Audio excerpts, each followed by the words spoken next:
కూర్చోమ్మా.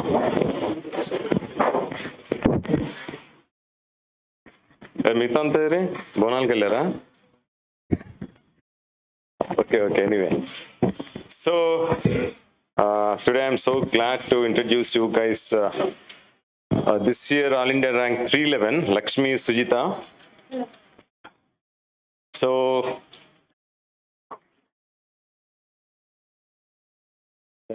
ఎందుకు చప్పట్లు కొట్టారు చెప్పండి. ర్యాంక్ వచ్చినందుకా లేకపోతే ఇక్కడికి వచ్చినందుకా? ఓకే అంటే మీరు కంగ్రాచులేట్ చెప్తున్నారు అంతేనా? Okay, very nice. సరే, I have seen so many rankers all these years.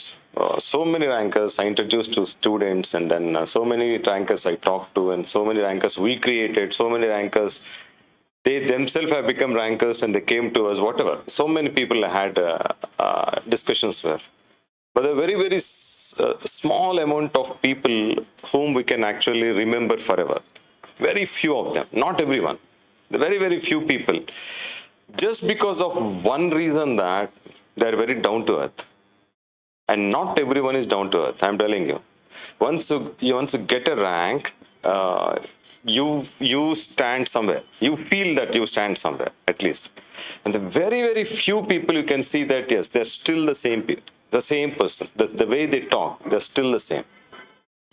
And very few of them, I'm telling you, these are people who are going to become highly successful administrators, and I believe she's one of them. Really, she's like because having got rank, there are so many people who say that, sir, you know, I'm bound to become IAS, sir. It's my dream. I made it because I'm bound to become IAS. You just see, I'm going to do wonders in this world. Ever see? Okay. But there are very few people who feel like, sir, my journey just started now. I've become IAS, well and good, but this is what I just wanted to start now, my journey. Please tell me what I have to do now. And there are very few people who say that, right? So, and now that Sujitha has come here, and then we had lots and lots of discussions till now, okay? And she has very, very, very important things to discuss with you guys regarding prelims, regarding mains, and regarding interview, and regarding overall preparation, and then regarding essay paper, okay? And then regarding tests, how many tests you have to write, and blah, blah, blah, blah, blah. She is going to take care of that, okay? Second is, as soon as she completes whatever she wanted to tell you guys, the next is your session. You have to keep on asking questions. Any kind of a doubt that you have, any kind of a issue that you have, any kind of a problem that you have regarding this civil services preparation, she is ready to answer. Okay? And she'll be getting IRS, right? And then she will again be writing next year exam. And surprisingly, we found right now one public administration optional candidate.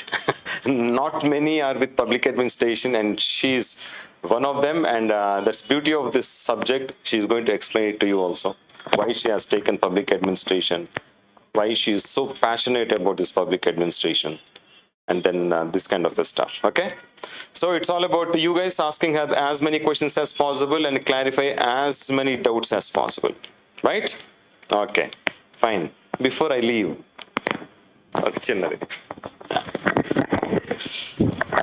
okay.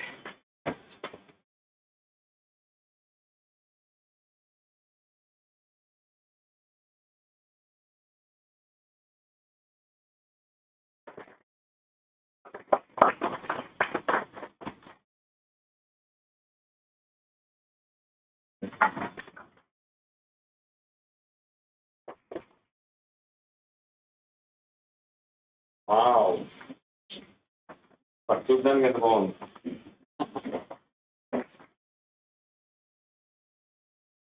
Thank you so much.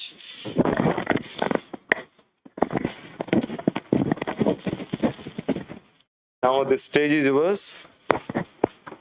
చేసుకుంటీరా? Okay. Then set చేసుకో.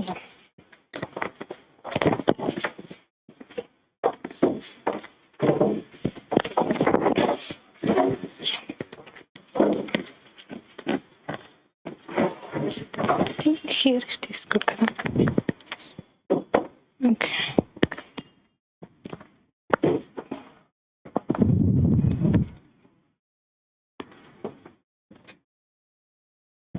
Good afternoon, everyone. Yes, don't call me ma'am, it's still new to me. Okay. So, I'm Lakshmi Sujitha. I came from Andhra Pradesh. So, before going into what my preparation looks like, so I wanted to tell you about my education background so that so many of you can identify yourself with me because I'm from engineering stream. How many of you from engineering? Yeah, I know, a fair amount. So, yeah. I did my computer science in Sastra University, Tanjavur. Then I worked as a software engineer for 2.5 years. And I started my preparation in 2021 January. And this is my second attempt.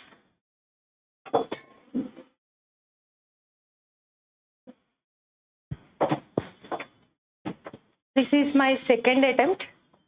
In the first attempt also, I went up to interview level. So I know what the devastating thing to not find your name in that PDF. We call it as holy PDF, right? How many of you call that as holy PDF? Almost everyone. So, how many of you are like beginners yet to write the exam? Most of you, okay. Anyone gave like at least one attempt, dedicated attempt, or just chillax attempt? Two types. No dedicated attempts? You can raise your hand. There is no wrong in that. Okay. So I will share my strategy for beginners and for someone who want to improve their attempt. So I have seen both. Between my first attempt and second attempt, there are so many things I have rectified to make it to the PDF. So for beginners, you have to be very careful with the syllabus and what books you are reading, what optional you are taking, and then how you should prepare differently for prelims, mains, and interview. Because for all the three phases, the syllabus is same, almost all. Not exactly 100%, syllabus is same. But the mode of preparation is, there is like a lot of difference in the mode of preparation, how you have to tune your mind for every phase of preparation. I want to share that strategy. So for beginners, how many of you read the syllabus already?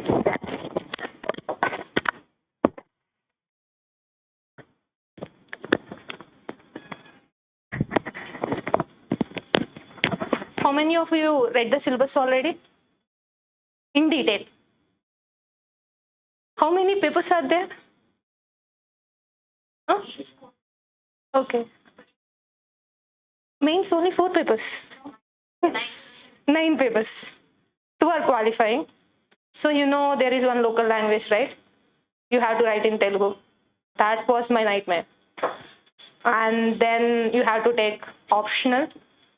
You have to be very careful in optional. And there is one paper called essay, which I will detailedly speak about from a failure perspective, not a success perspective. So, yeah. And in GS, there are 4 papers. There are different subjects in each paper. For prelims also, GS, almost all same syllabus. But there are some topics which is not there in prelims, but there in mains. So for beginners, you have to read the syllabus perfectly in a precise manner. What they are expecting. Everyone who is preparing for UPSC or who knows something about civil service examination, there is a common misconception that there is everything you have to know, every general knowledge question, everything you are expected to know, but it's not the case. You have to know the conceptual things, some facts. So in each paper, there are like different subjects, right? In GS1,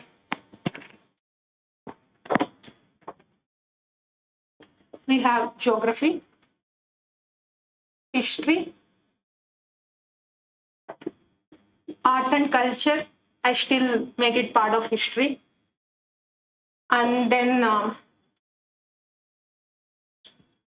some social issues, I think, in GS2. what are their social issues is in GS1 or GS2? GS1, right? GS2 is governance. See, within 2 months I forgot the syllabus. That's how it is. So, before starting preparation, 1 month you have to spare your time for research. What books you have to read. There are so many people who I have seen haven't read any standard book like Lakshmi Kant and still cleared the exam. So what you have to learn is you have to complete the syllabus, not read the book. Even if you read the book, sometimes you won't complete the syllabus. And you have to understand the language of the book and the conceptual factors. For example, in Lakshmi Kant, why everyone prefers Lakshmi Kant is point to point, and it covers the entire syllabus of GS2 or for prelims, and even language is simple. And when it comes to public administration, who are all have optional as public administration, there is one book called Administrative Thinkers, and you won't understand that book in first 2 reads because it is not language. The concept itself is very complex. Most of the people think like, why I have to read this book? It's very complex. I'm not even understanding anything. So you have to find your own book. So for that, you have to do your own research.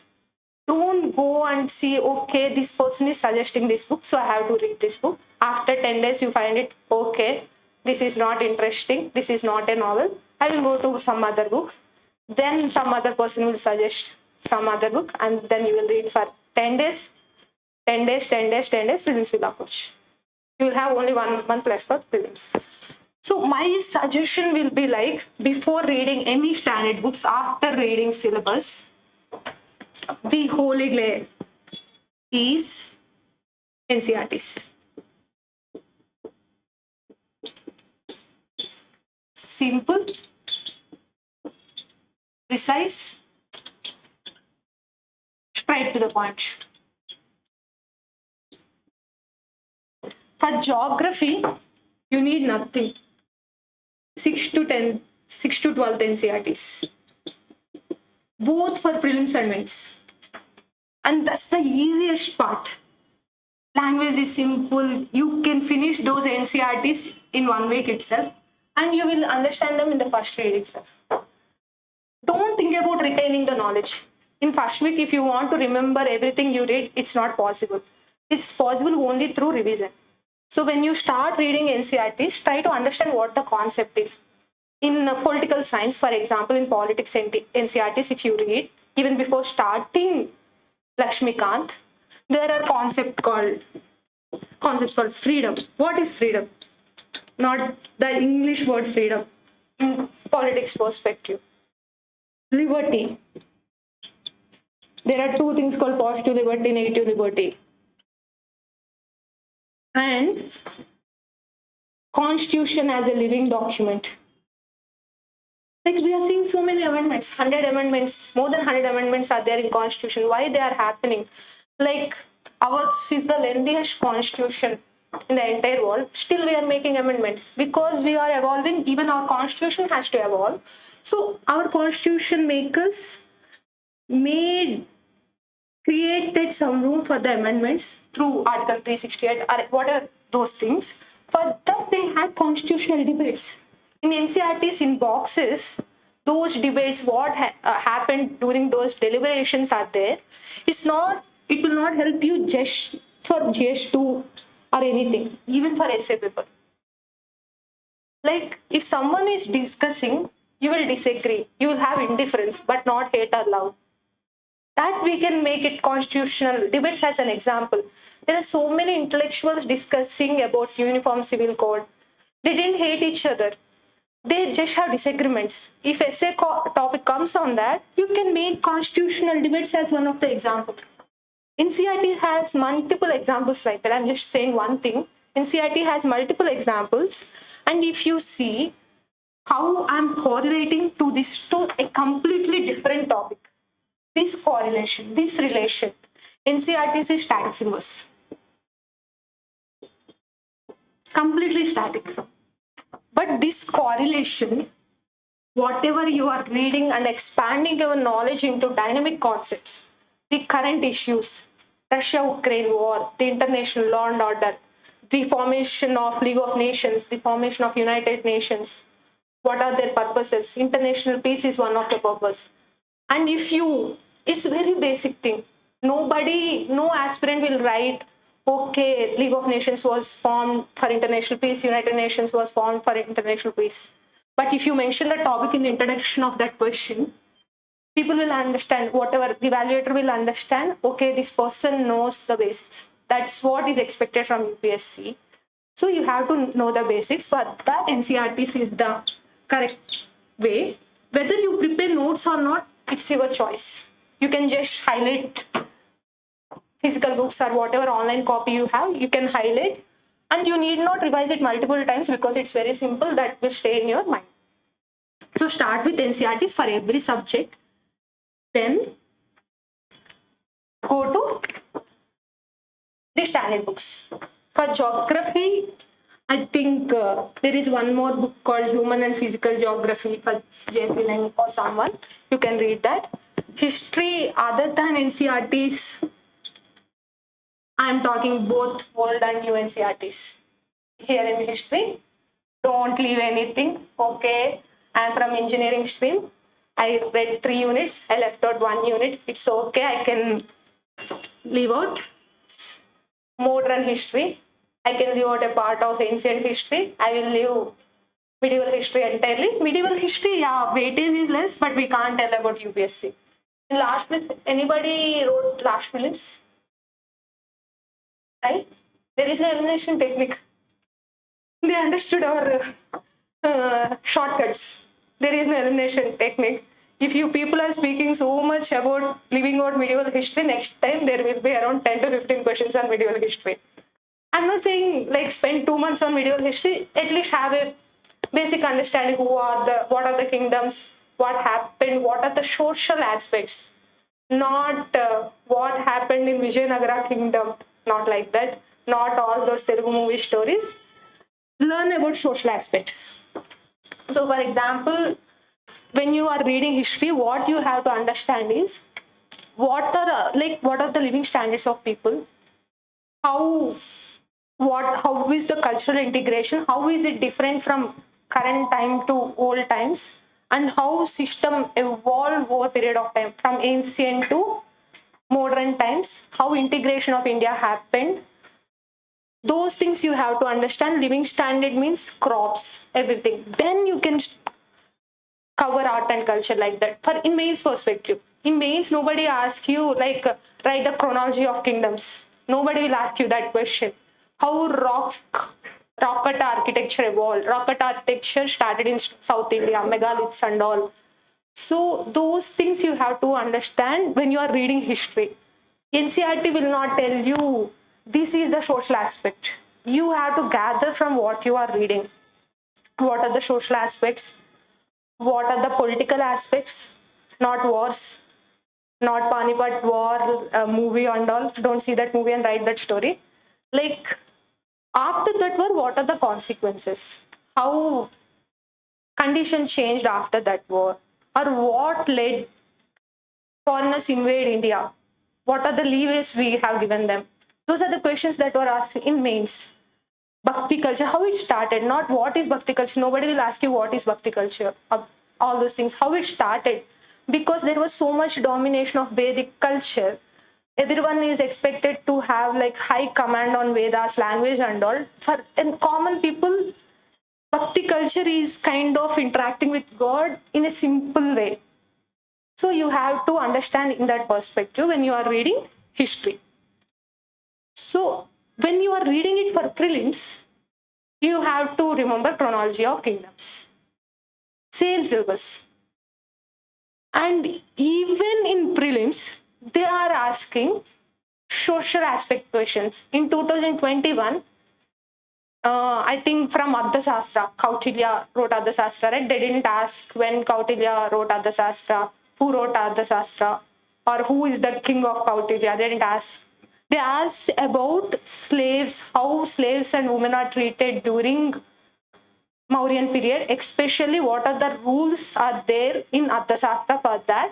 They gave 4 options and there is no elimination technique for that. So even prelims is becoming very conceptual. Like in subjects like history is very factual, right? But they're asking about concept oriented questions.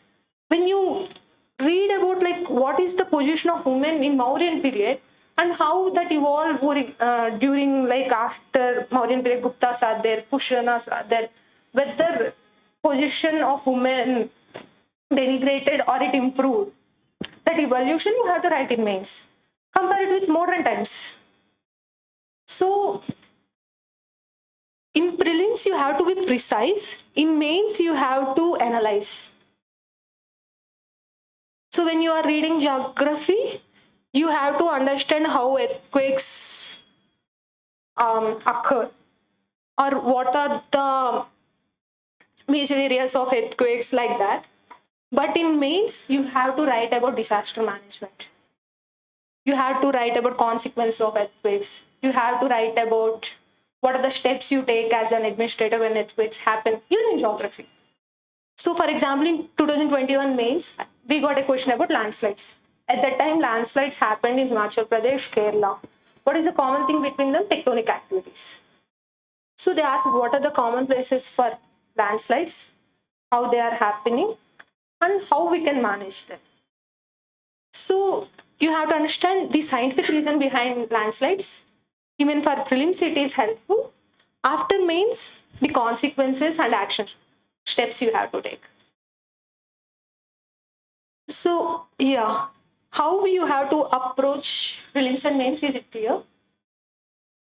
You have to like correlate things. Like I said, constitutional debates to essay, static syllabus to dynamic syllabus.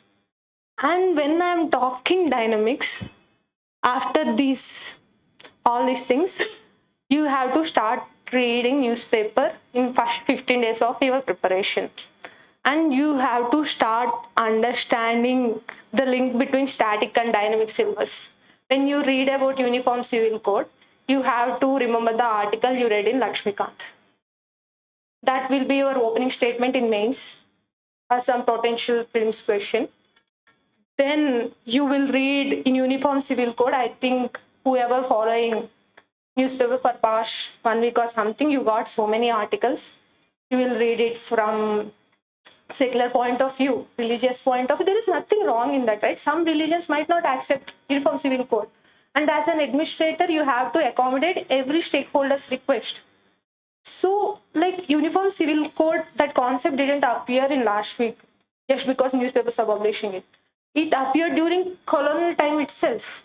So, especially for public administration students, that lawmaking, that policy making, how it started over time during colonial time itself, and what is the international arena looks like in Uniform Civil Code. What countries have Uniform Civil Code?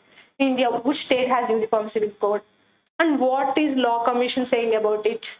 What constitutional debates happened on Uniform Civil Code? And what Supreme Court is saying on that? And how states, ours is federalism, how every state is responding to that. If you cover all those topics just when you read in newspaper on Uniform Civil Code, social aspects, acceptance by all religions. Temporal aspect is history.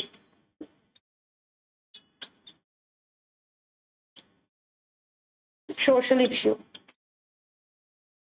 women, political issues, colonial time history, what went into policy making, constitutional debates, present parliament decision on that, and parliamentary committees reports, law commission reports. Do you know, can anybody say what law commission said about Uniform Civil Code? It's neither desirable nor accepted at this point of time. That's the exact statement made by law commission in its reports. And you can say that statement in an interview, and it won't be controversial. If you make it as your statement, if you say, sir, it's not desirable at that time, why did you say that? And if you say law commission said that, sir, no one will question you. If you say, sir, it's not desirable, you have to make 100 points to convince them. If you say law commission means, law commission reports are made by experts. They know what is happening. So every statement should be substantiated by some fact, some report, even in mains. And then Supreme Court. What Supreme Court is saying, what states are saying, federal concepts, all those things. So you are covering GS1, social aspects, GS2, and some ethics also. In ethics paper, you can write on UCC. If you are a public administration student, you will write so many things. All these topics are covered in public administration. That's a ocean. And then, if it is prelims, and now I'm just going into how to approach prelims, or if anyone want book list, or you are going to make your own book list, I prefer you doing that. Or I can say like what books I followed. Geography 6 to 12th, NCRTs, history NCRTs, and then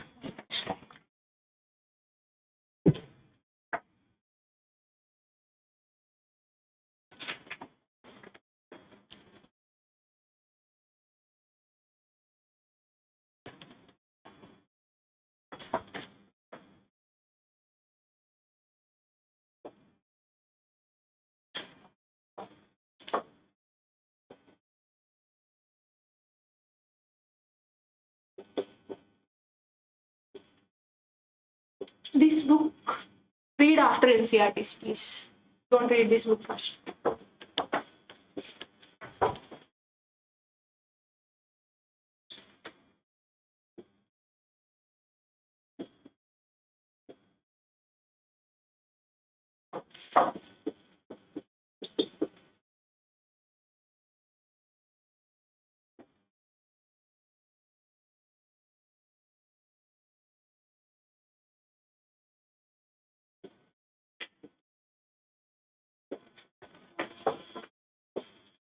This is GS1.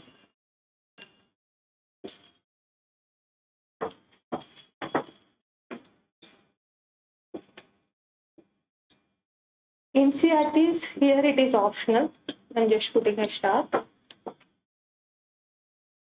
Lakshmi Sujitha.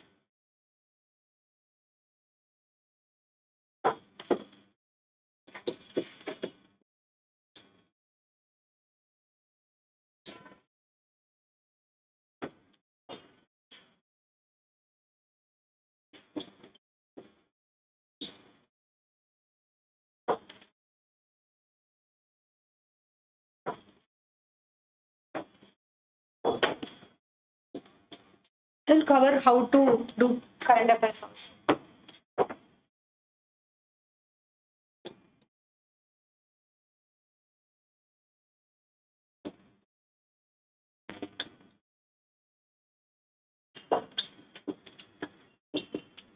And for economics, please read NCRTs.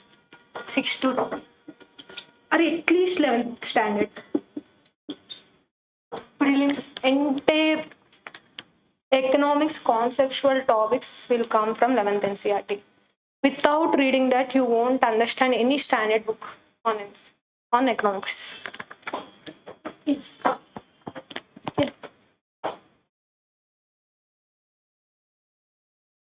చెప్పండి.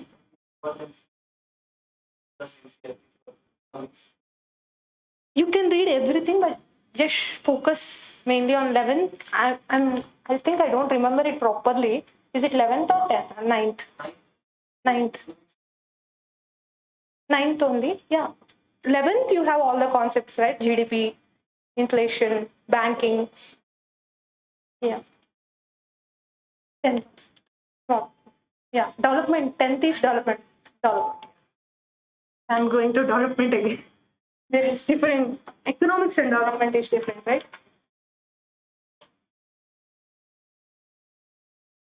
Development, government schemes, current affairs, again NCRT. Science. I am talking as a science student. Please note this fact. If you are not from science background, you have to have a different source for science. If you are a science student, just current affairs. Because this time they ask how cellulose, some last part 2022 mains, there is a question on cellulose. How glucose made into cellulose in plants. So if you are not from science background, I don't want to, like before that I will tell, okay, read only current affairs. After seeing that question, I should not say that. Disaster management, current affairs. But I'm talking as a PubAd student because in PubAd we cover disaster management. If you think current affairs is not enough, like I'm not sure which source you have to follow, but current affairs should be enough. Once you learn about Sandoi framework and all, that's enough for disaster management. What are all left? Internal security. This is not included in prelims, by the way. Yeah, world history. Not included in prelims. NCRTs. Whatever you read plus, I followed some coaching institute notes.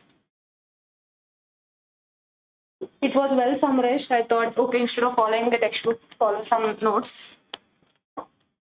And then internal security, don't remember the book, but it was written by some IPS. It's well-known book. I don't remember the name, sorry. So it's not there in prelims, but you will get questions on defense. All missiles and all you have to cover in current affairs. Ethics, Google, government reports. You'll understand why I'm saying government reports. COG reports and all, you'll get good examples. And then lexicon. Case studies, I didn't follow anything, but if you read reports, you'll understand. Or newspaper.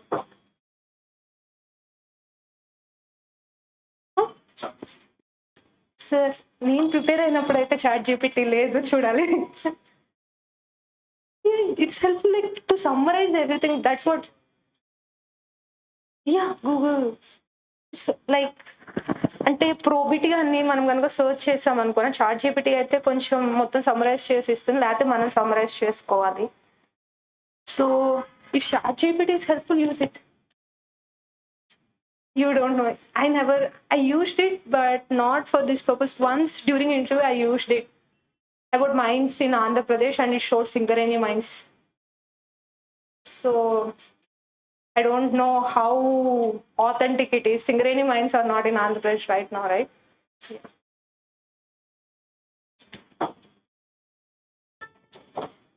This is the book list for prelims and mains. Then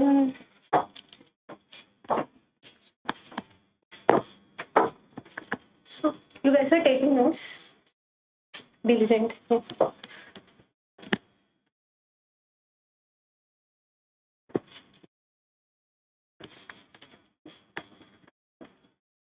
How many of you feel prelims ఏ పెద్ద గండం, అది pass అయిపోతే నేను అయిపోతాను?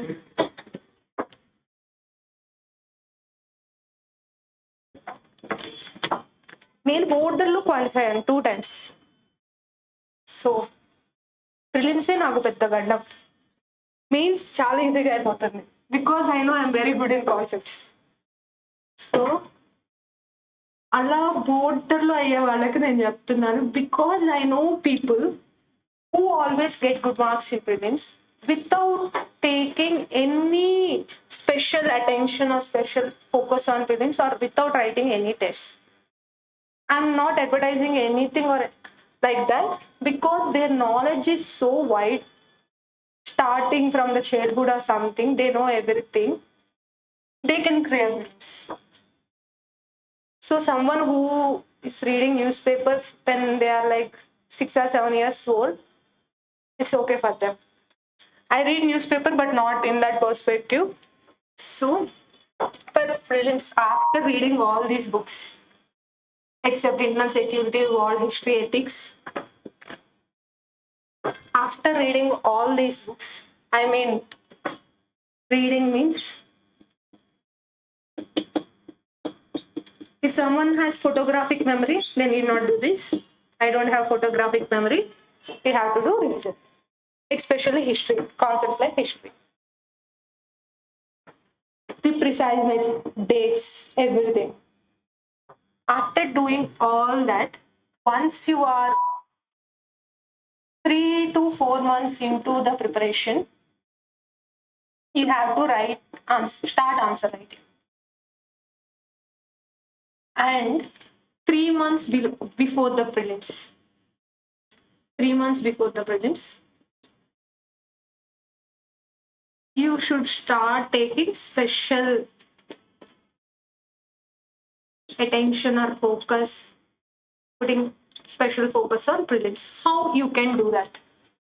Until now, you studied history like a novel. How in the journey of India from subcontinent to the country. That's what your journey is. Geography, everything is like fascinating. I know how earthquakes are occurring. I know about Turkey, plate and all. I know how orographic crane, all these things, everything is fascinating.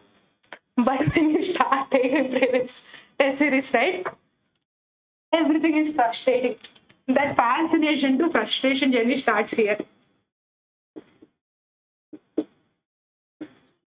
I would say, what is the funniest and most joyful part in UPSC preparation is studying.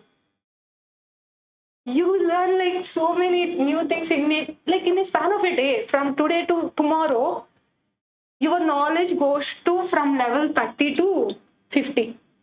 I'm talking in a common man's perspective. In one day. The same knowledge when you take tests, right? 30 to 30.5. That's the graph. Because everything is confusing, especially in prelims. Every question is twisted or too straight to think that it's not twisted. You make all the wrong choices here. At least I made wrong choices here. And I'm talking as an engineering student because if something is simple, we won't believe that. Engineering means if someone says 2 plus 2 is 4, you will argue why. If 2 plus 2 is 500, engineering student will believe this. Because nothing should be simple in engineering. At least for in thinking, right? So if someone asks you, like, what is Article 368? In prelims question means how this question can be this straight and easy. It's not about constitutional amendment. It is about ratification by states. That's what you will think. Yeah. This thing happened to me. I answered all the tough questions and made wrong choices in the easy questions. That's when you start taking tests, right? That's when your thinking and your preparation mode changes. So during my first attempt, that was 2021, I'm telling my timeline. I made wrong choice of starting my preparation in January and not in June. So I started my preparation 5 months before prelims. I think June 28th or something was the date for prelims, and I was working till December 2020. In January, I started preparation, but good thing I have done is I read NCRTs during my job itself. I know what is what, at least definitions I know before coming to dedicated preparation. So in January, I started preparation. In February 2021 itself, I started writing answers. Structure and all I know. Introduction, body, and the conclusion I know in the February itself. In April, I started prelims test series. And in the first paper, I scored 60 marks. I think around 60. And in 38 paper also I scored 70. There is improvement and there is no improvement. That's what I can say. But even though my score is so less, 60 to 70, I know what are my weak points, where I'm making wrong. That things I understood, and I'm quite confident in the final examination in prelims. I can make it to around 80 to 90, between 80 to 90. Even if I'm scoring 70, that's what I'm taking. Like, you need to have positivity in this exam. Every day you will see so many failures at home, at the institute, or in the exam hall. You'll see so many failures. If you believe I'm going to score only 70 in the final examination, if you go with that mindset, there is nothing you can do or anyone can do. You need to have confidence in yourself. Even if I'm scoring low marks, I know I can score good in final examination. And my score started improving in May. And to my luck, that second wave, not luck, but second wave came and prelims was postponed to October. Then May and June, I again focused on mains. I covered my optional, I covered ethics. Even before giving prelims, even though I start my preparation in January, by May I completed GS, my optional, and ethics also. So many people will say, okay, if you clear prelims, you can start your optional. Anybody is in that misconstruction, like, after prelims, I will start my optional. After prelims, I will start my essay. After prelims, I will start my ethics. Don't do that, please. You will not get that much time. 2 or 3 months will go in writing practice to get that speed. So, before prelims itself, write some answers, cover the entire syllabus.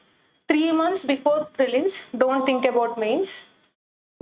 Either you can revise depending on your knowledge by taking tests or just by reading books again.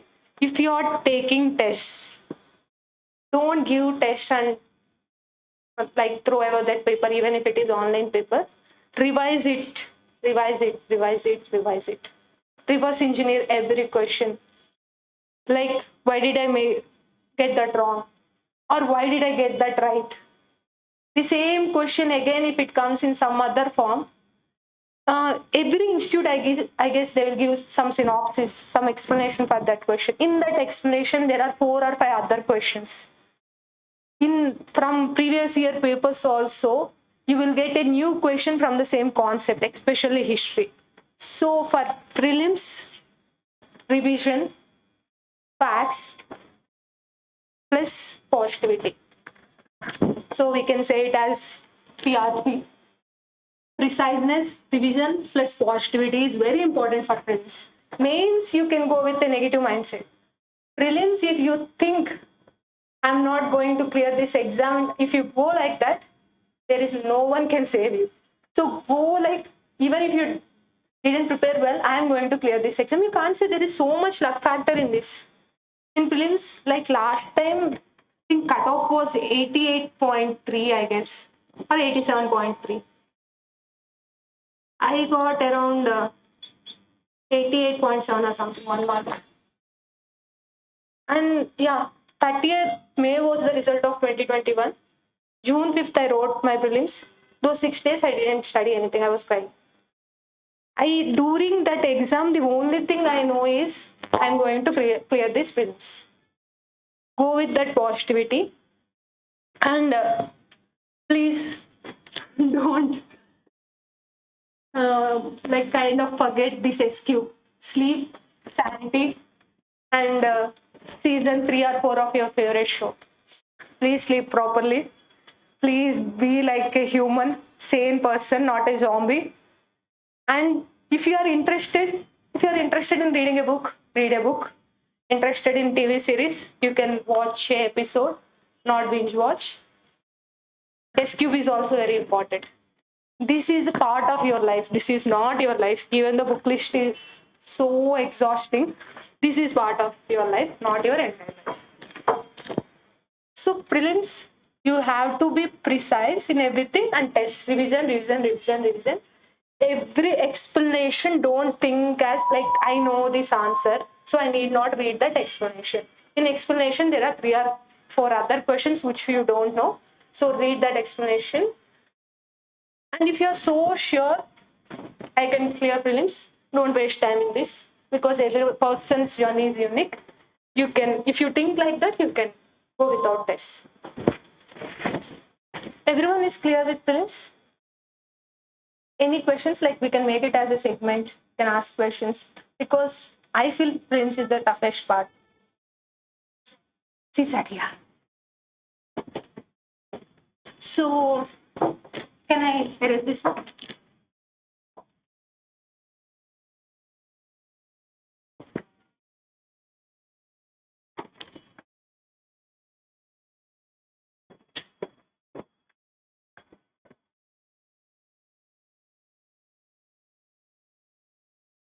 I am stressing on this thing. Revise the test papers or revise the books again and again. At least I revised 3 to 4 times my 60 tests. I gave 60 tests, 50 are on GS. In 2 months, I revised it 3 or 4 times every paper with explanations. Still, I was on board. You can understand the toughness of that exam. Okay?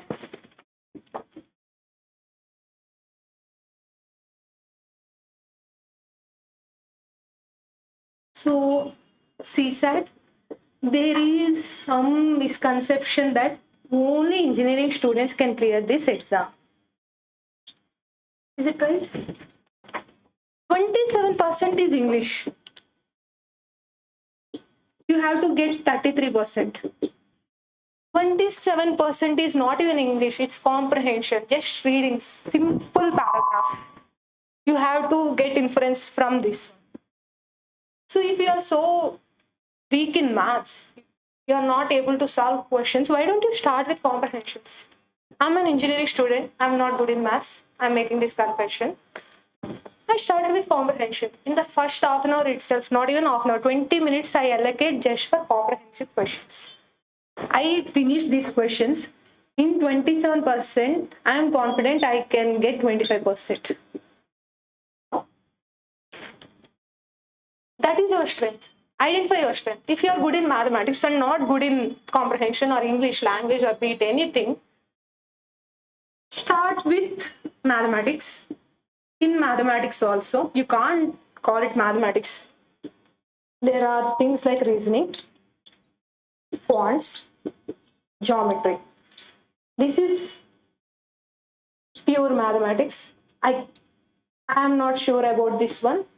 Reasoning, quants. In reasoning, there are like relationship based questions, father, mother, son. Those are the easy ones. Why are you starting from question 1 to question 100, question 80? By the time you reach question 50, right, time will be. Why don't, like in every, if you see the pattern of this paper, in 1 to 10 questions, first 3 questions are comprehension based questions. In 11 to 20, at least 2 to 3. First 11th, 12th and 13th. This is optional one. 11 and 12 for sure are comprehension questions. In every starting of the 10th question, you will get comprehension. Why don't you start with this? Complete this one.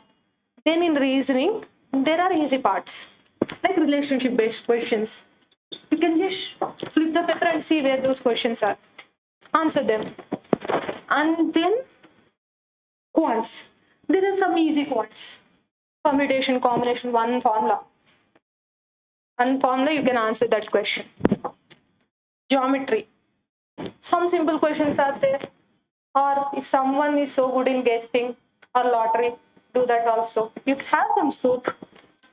33% is not like qualifying paper. You have to get 33 questions to do that. Here, time is the integral factor. So you have to be very fast while answering comprehension questions. Don't take more than half an hour. After that, answer reasoning based questions, which are very easy. Relationship based questions, you have to make a map or something or whatever you make. And there are some questions you can go in a very brute way. Like ABCD, I don't know the pattern of question. Like they will substitute B for C like that. Those questions are also simple, and there will be 2 or 3 questions like that in CSAT. So you can answer those questions. I'm telling to people who can't clear CSAT, not math experts, please. So if there are questions like that, first answer those questions. Have you read the UPSC reply to the court case about toughness of CSAT? UPSC said there is no need for any mathematical formula to solve CSAT paper.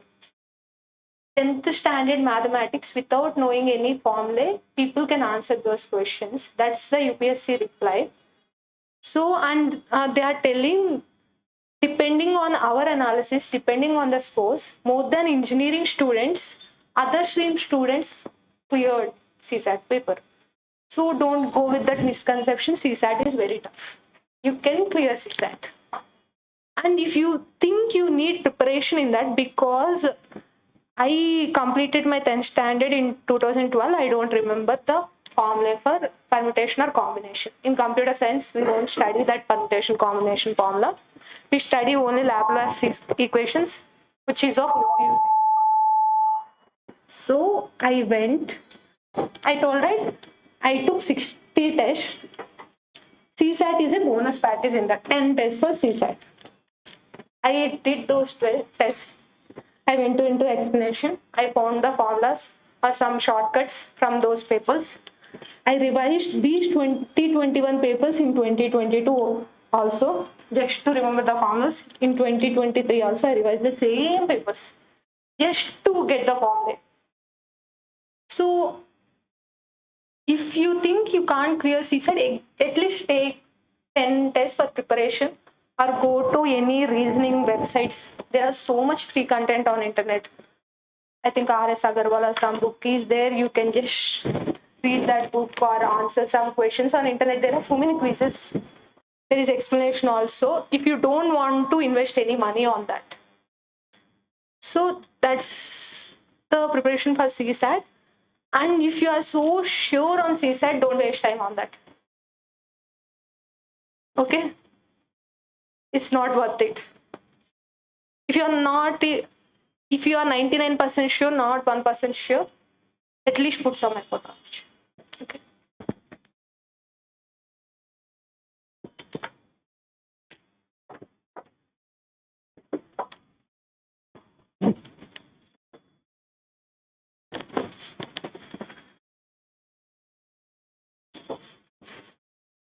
And then our journey came to, like, you cleared prelims, you enjoyed nice dinner, you slept well that day, the next morning. Okay? I'm emphasizing the next morning. You understood why? Yeah.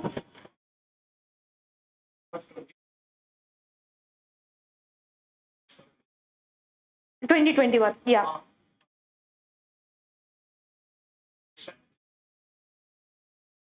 Okay, yeah, that's a good question. So I read NCRTs during my work time itself. So in 2020, there is no structure in my preparation. Whenever I got free time, just for fun, I read NCRTs. I know I want to go in this path. So, like, to see what it's like, I started reading NCRTs and started reading newspaper also during 2020 without any structure. I think December 18, 2020, I resigned my job. December 21, 2020, I started my preparation.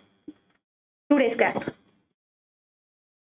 So I start my day at 7 a.m.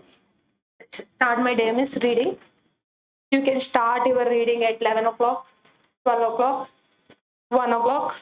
Evening 5 o'clock, doesn't matter. If you are reading for 4 hours, doesn't matter. If you are reading for 16 hours, it matters because you won't get good sleep. It will affect your preparation. Please be a sane person and sleep for 8 hours, please.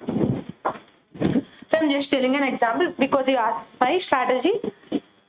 7 to 8:30, just newspaper. And I follow this strategy even today also. 7 to 8:30. Not this 1 month. This 1 month was not in my control. At least until May 23, 7 to 8:30 is for newspaper. I read Hindu newspaper. This morning session, I start with only editorials.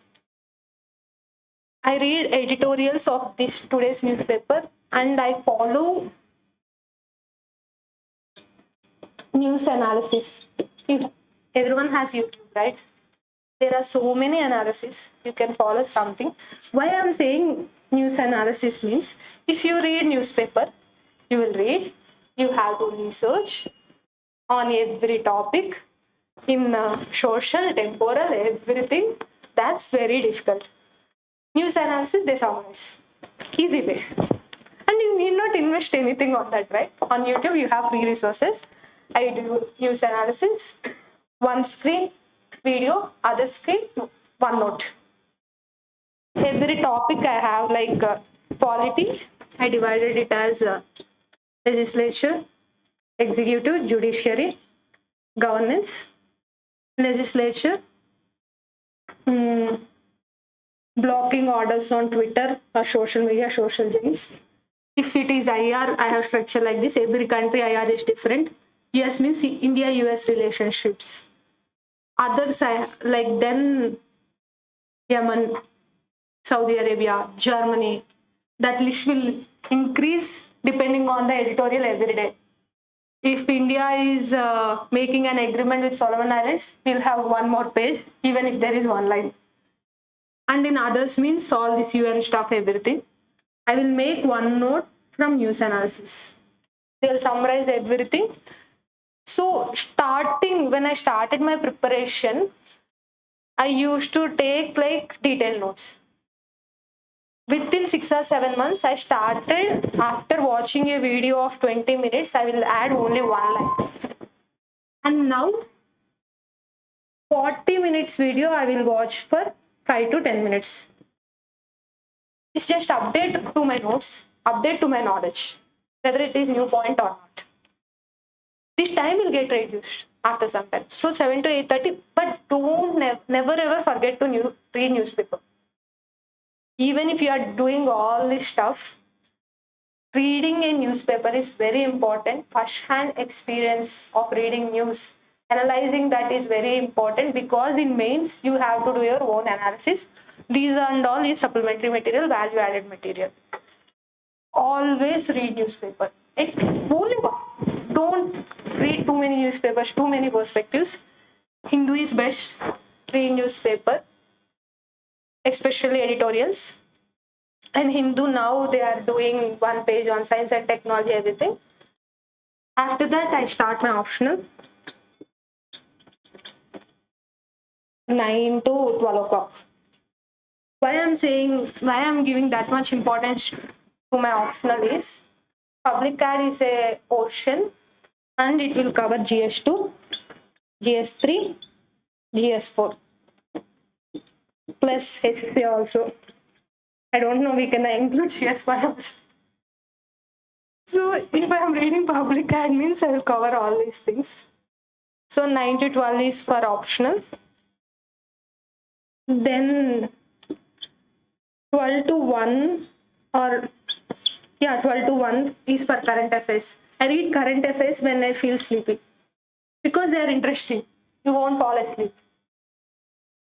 Then I will start again 3 or something, 3 to 4 also current affairs. Because I feel sleepy, current affairs is interesting.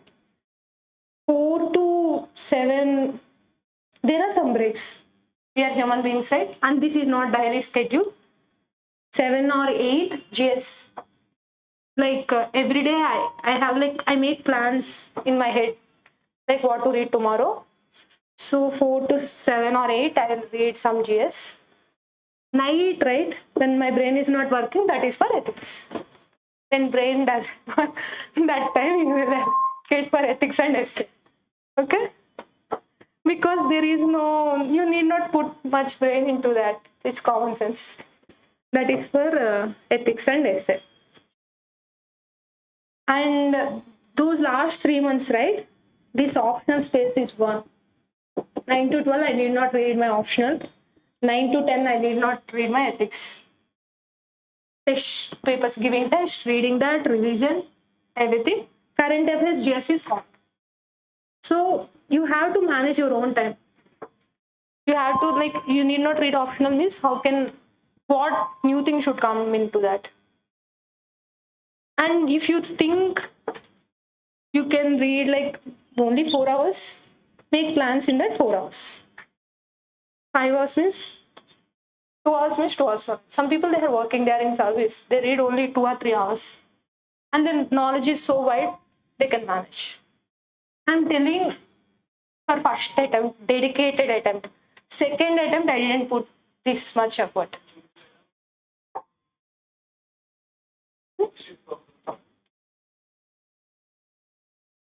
I didn't take any mentorship, but I kind of identified my own mistakes. I will come to that part. Like, what are my mistakes where it went wrong, I will tell you. And one thing, before starting my preparation, since I haven't taken any coaching, I followed one blog. So any one of you know Andeep Durshetty sir? Yeah, Telangana Cadre IAS officer. Sir has one blog. He mentioned everything there. It's like a PhD analysis. If someone is interested, whatever I said it's all there.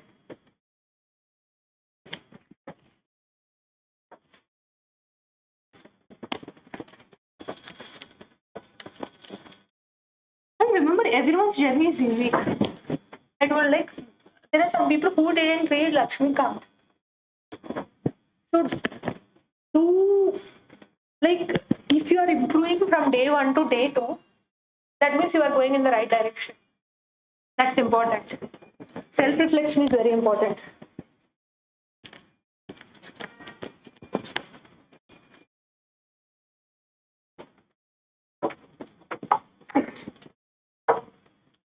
So this is after prelims.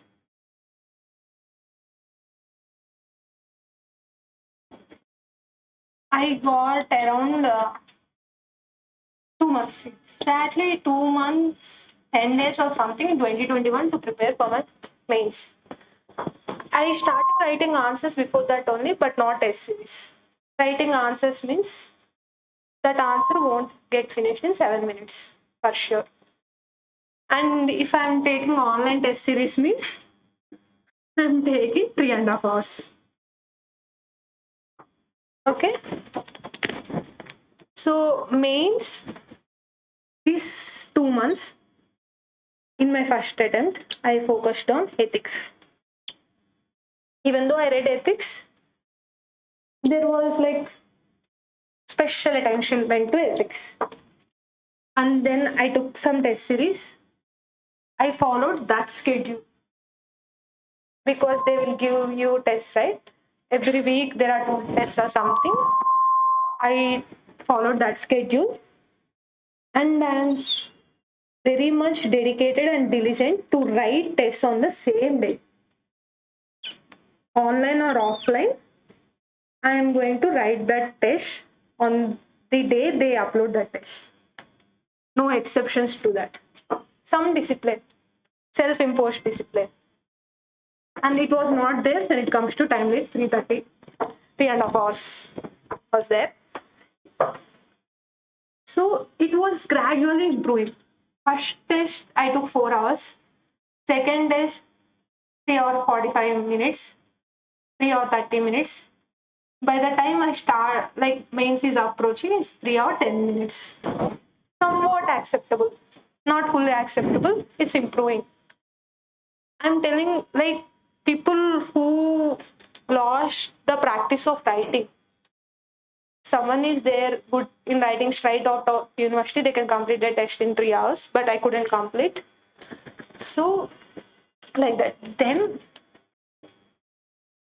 content plus structure.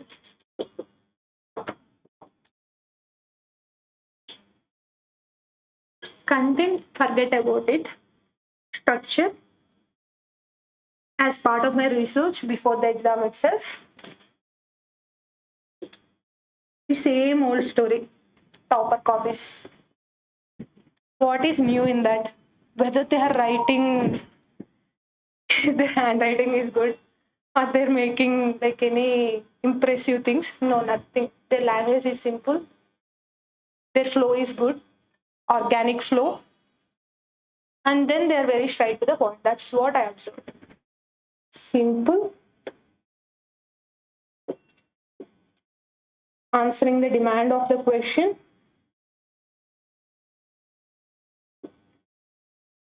good conclusion.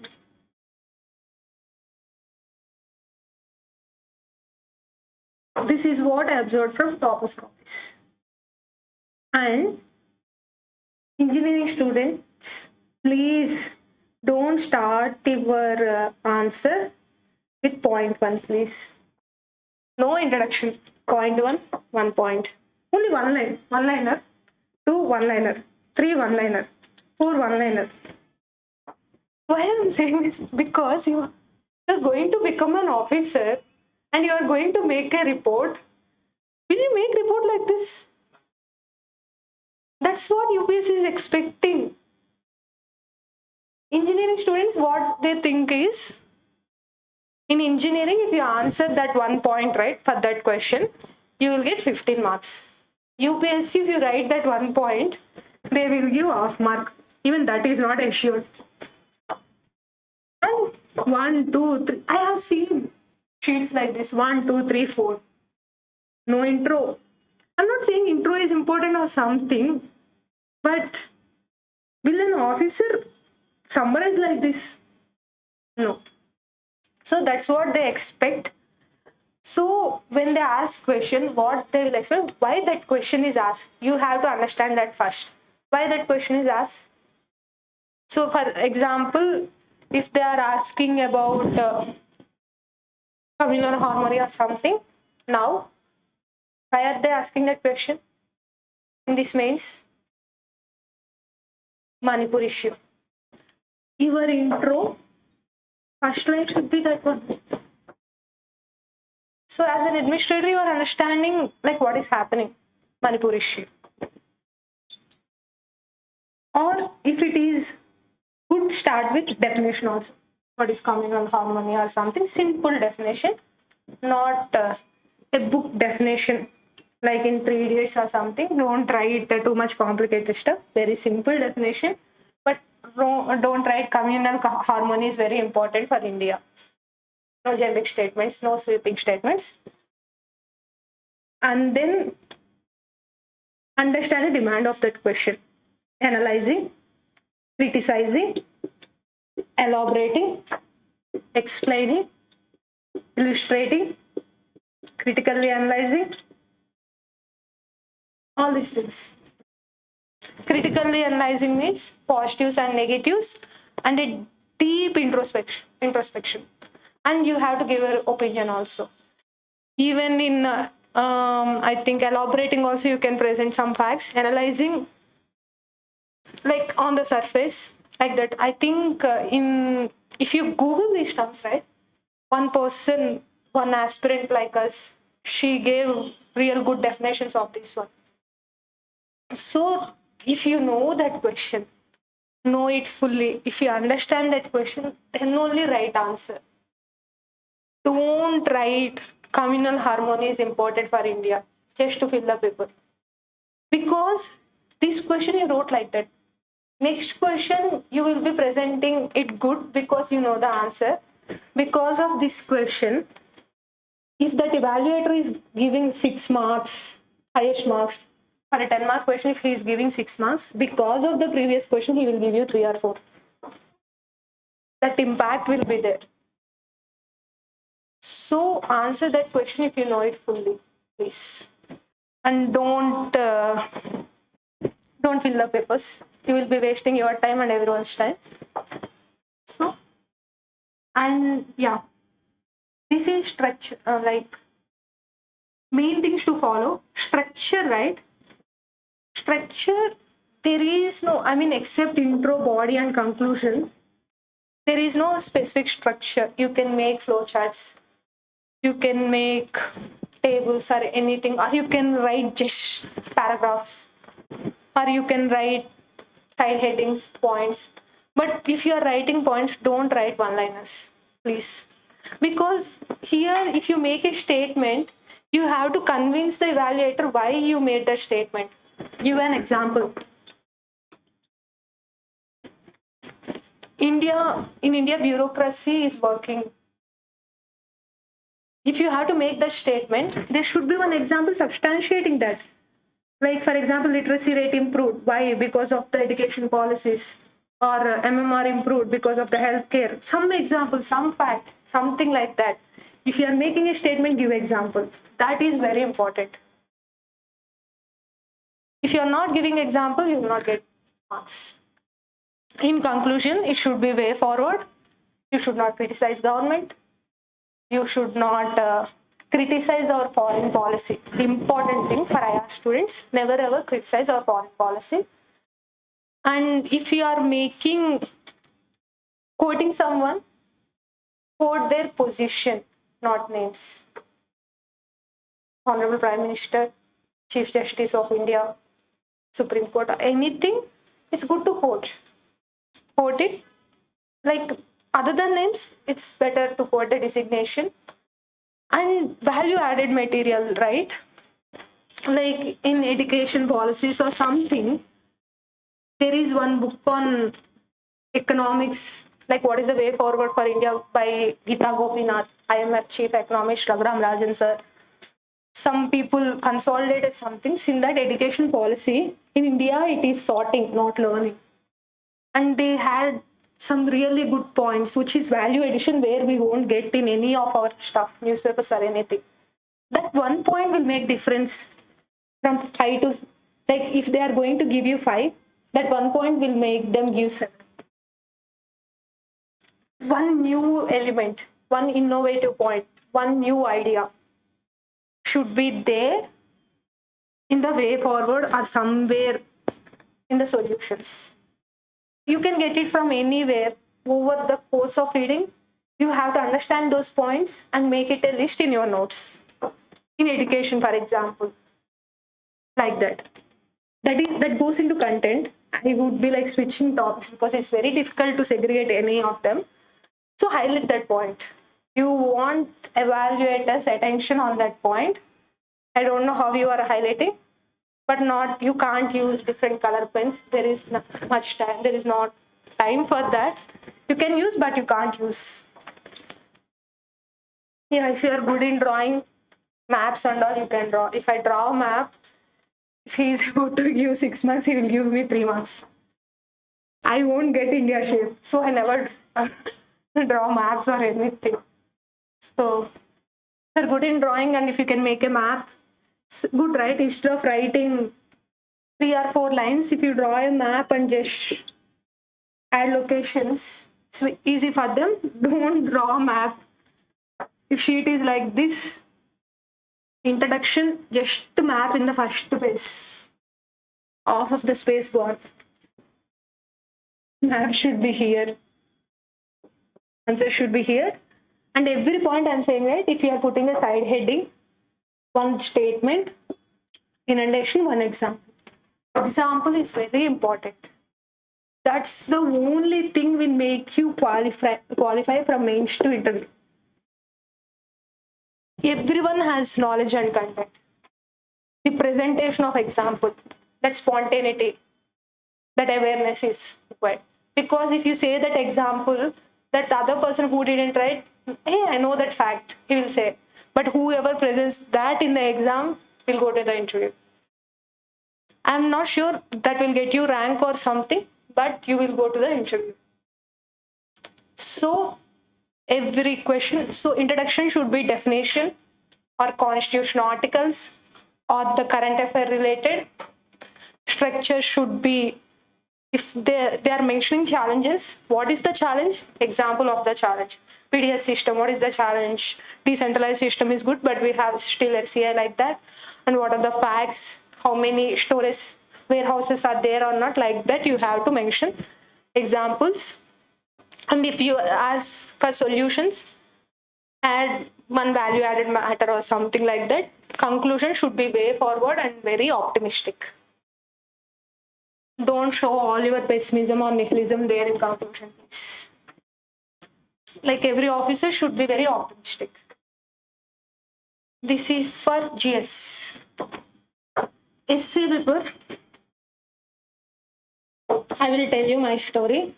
2021, I wrote my first essay on 7th January, which is the day of essay examination.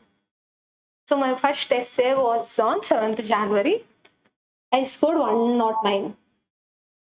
Second time, I wrote before exam, I wrote 16 to 20 essays and I scored 100. And I identified my mistake also. I told you, right? UPSC has specific demand for every paper, for every question. You have to hit the demand of that question, that sweet spot. Nothing less, nothing more. If you are writing too much complex stuff also, you'll get less marks. Exactly. Essay paper, don't show your vocabulary skills. Don't show your general knowledge from everywhere. Like, I am the example. Simple flow should be very organic, good way, and not too much complicated examples, not too much philosophy, like that. For example, the words I used in my mock essays: trepidation, melange. Do you know what is trepidation? Confusion kind of thing, anxiety. There is no need for that word. Melange means like consolidation. Don't use these words, please. Simple language. Don't show your vocabulary skills or anything there. Make it simple. Cover all dimensions. And if there is any objective topic means AI, reverse interlinking. There is ethics in that, but that's different. Most of the part it's objective. For example, research is nothing but a blind date with technology. Science topic. Facts or science, nothing else. You'll get good marks in this essay. But if you write philosophical essay, make it very simple. Like, don't be a philosopher in that paper. Because the evaluator, right? We don't know what mood he will be in when he is correcting your paper. And he will read it only once. And he can't understand. He won't think my mood is not good. He thinks your essay is worst. I'm just saying that, that's what I think will happen when he is reading the paper. He won't read 2 or 3 times just to understand your essay. Make it as simple as possible. Now, known examples. Don't be an innovator in that. Don't write examples from Somalia. Nobody knows about Somalia, right? Everyone knows about Nelson Mandela. Everyone knows about Gandhi. The generic examples, not too generic, not too novel kind of things. For example, like in 2021, I scored 109, means whatever score above 100 is good in essay. You'll understand why. In the research essay, I started my introduction with mRNA vaccine, which is the burning topic then, because to make mRNA vaccine, that scientist. She was working on that for the past 20 years. And she worked on that, but still there is no recognition. But when Corona came, she got the acknowledgement, success, and everything. So that research, whatever she didn't get success or the result itself, she got after 15 or 20 years. That is a blind date. And then Madame Curie, she discovered radium like that. All these things is like simple and known examples. Like that, you have to present on essay. You practice it or not depends on your knowledge level, your confidence. You can practice it or don't practice it. I don't know. Decide on your own on essay. And then any questions on mains? Specific, optional. We have to have one-on-one. I think you are the only one with Pabad. Oh. Okay.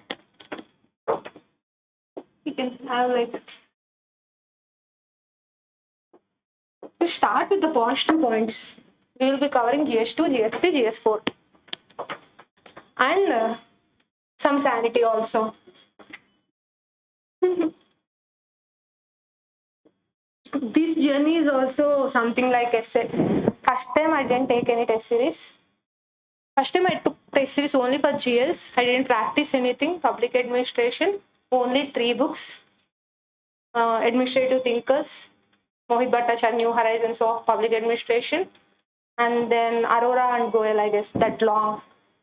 If you are reading it while sleeping, it will damage your face. Experience.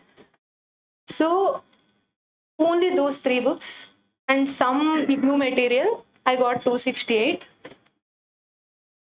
I thought it's a good score, but I have to make it 300 because everyone wants rank, right? I have to make it 300. Then I followed that one.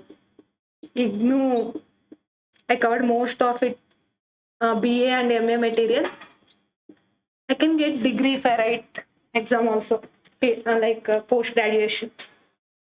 And then Recon E School of Public Policy lectures, Carnegie India podcast, all this extra stuff. My score is 272 marks. That much effort. The same thing as essay. And public administration, I think some normalization will happen. We can't tell. There is no certainty in that.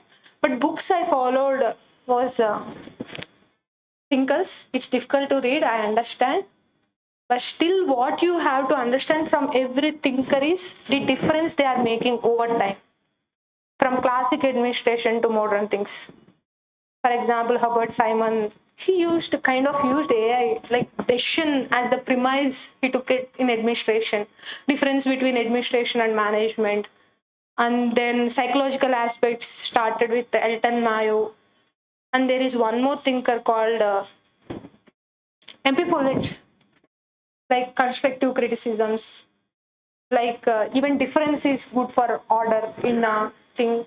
And public administration, I guess the most important thing is terminology. You should not write it in a generic way like how you write your GS paper. When you are writing your answer in public administration, what strategy I followed is in GS1, not GS1, paper 1.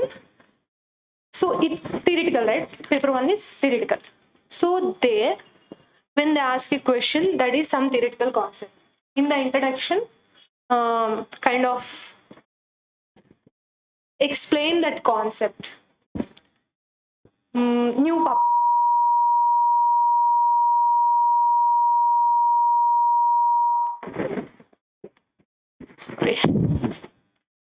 New public administration, NPA. If they are asking about NPA, just give definition about NPA, and then there will be some current issue. NPA is asked in governance, there will be an issue. I don't remember it. What we can give an example now. And then second, in body, right?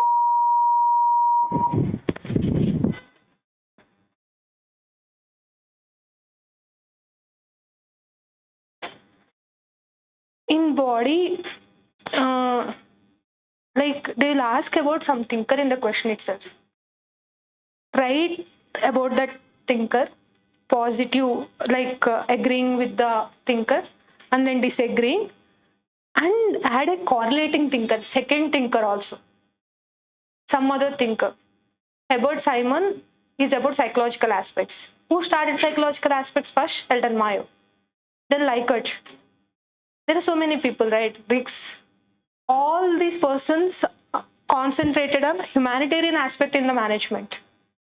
So you should know correlating things. The entire civil services exam is like correlating things.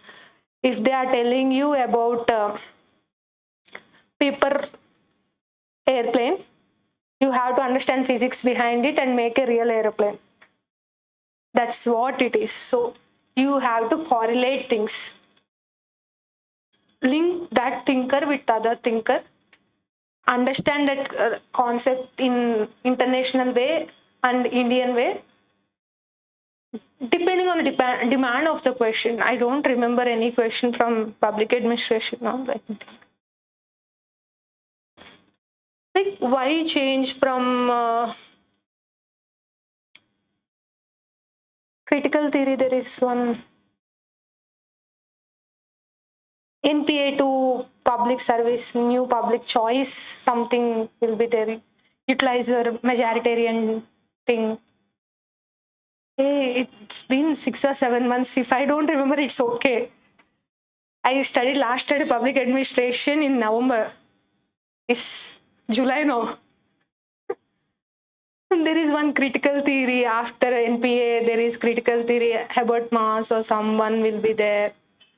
And then, yeah, that evolution itself is a thing, and there is different schools, right? One conference happened, 1960s. What that conference name? So many people raised their hands. Where are they? Huh? One conference happened in Mohit Bhattacharya, first 10 pages itself. That conference, 3 conferences happened, which shaped the study of. So you all know Woodrow Wilson, right? Please say Woodrow Wilson. Oh my God. Woodrow Wilson, you know that conference. This guy is also there. Peter Drucker. Those names. Well, no one is remembering that conference name. Yeah, let's forget that one. Yeah, first paper you have to focus on the thinkers, how you relate the topic to a thinker, and then answering the demand of the question. Second paper, conclusion, way forward. Like NPA from administration to service. Like administration means commanding, service means serving rather than steering. Something will be there, right? That quote. So, and how that solution will be used in India. Don't go all IR in optional thing. Don't quote international examples too much. If you are quoting that international example, there should be relevance to India. So, for example, European Union made new law on AI, that framework law on crypto assets. That is public policy. That regulations, we can quote that examples here in public administration also, like stakeholders approach, game theories, state theories, all these things. International examples you can quote, but relevance to India. That is important. So in GS, it's acceptable to give an international example, but in optional, if you are quoting an international example, make it relevant to India. And the second paper, our journey from law and order to administration, civil services. That's the entire second paper. In second paper also, how you are linking to first paper thinkers. At least one thinker. In first paper, 2 thinkers. That's the difference. In second paper, 1 thinker. If you write 2 thinkers, means entire space will be gone. Just underline that thinker name. And use a relevant name. Please don't use Woodrow Wilson in every question because you know only Woodrow Wilson. Okay? And new second paper is something where you can give your new ideas. Law and order. Swachh Bharat was asked in 2022. Swachh Bharat, is it a good policy? And then they asked about SEBI. In public administration, in SEBI, like how SEBI is dealing with investor education, what steps it has taken. So why SEBI, why did they ask about SEBI? What is its relation to public administration? Relevance. That is ethics, right? Governance is not fully, good governance is different. SEBI is an organization. Structure, process, that's what we study in public administration. You are the institution maker. An administrator is the institution builder. To build an institution or to scrap any institution, in terms of Peter Drucker, he will say, all abolish all institutions. That's what he says, right? Government is big, fat, and ugly. Anyone is, I'm not making any statement, that's the statement of Peter Drucker. Okay? Not my statement, quoting Peter Drucker. So, if you are building an institution, what you have to remember? Structure, process, behavior. So, when you are answering a question, what is investor education? Process or objective of SEBI. Okay, right? SEBI is an organization. So, SEBI has defined objectives. In that investor education, if you are writing, GS means you will only write what SEBI is doing. In public administration, you have to focus on structure also, structure of that organization. Is SEBI built in that way to provide investor education, to like create awareness among investors? That's the difference between GS and optional. Okay. Paragraph wise or what? Depends on the question.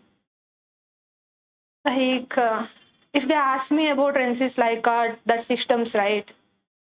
Some part will go for the diagram, pin model and all. Paragraph, it's better to write in paragraph because there is no much points, right? System, for each system I will write one paragraph. And I don't think everything is theoretical in first paper. If they ask something about Rensis Likert, everyone will write about those 4 systems and done. They might not be asking about 4 systems like that linking pin model. We have to understand, for example, where that Likert model comes into play. Especially in international arena, state has become a facilitator, one of the linking pins. If they are asking about governance, good governance, you can write about Rensis Likert. Good governance, state has to become, in globalization era, state has to become a linking pin facilitator. If you link that to Likert's linking pin model, that's it. You will get 6 to 7 marks. Yeah. If you ask specific doubts about public administration, then only I can answer. Otherwise, 6 or 7 hours will be gone for preparation strategy of that subject. Anyone interested in interview, or it's okay? Is interview? Yeah. Mm. Mm.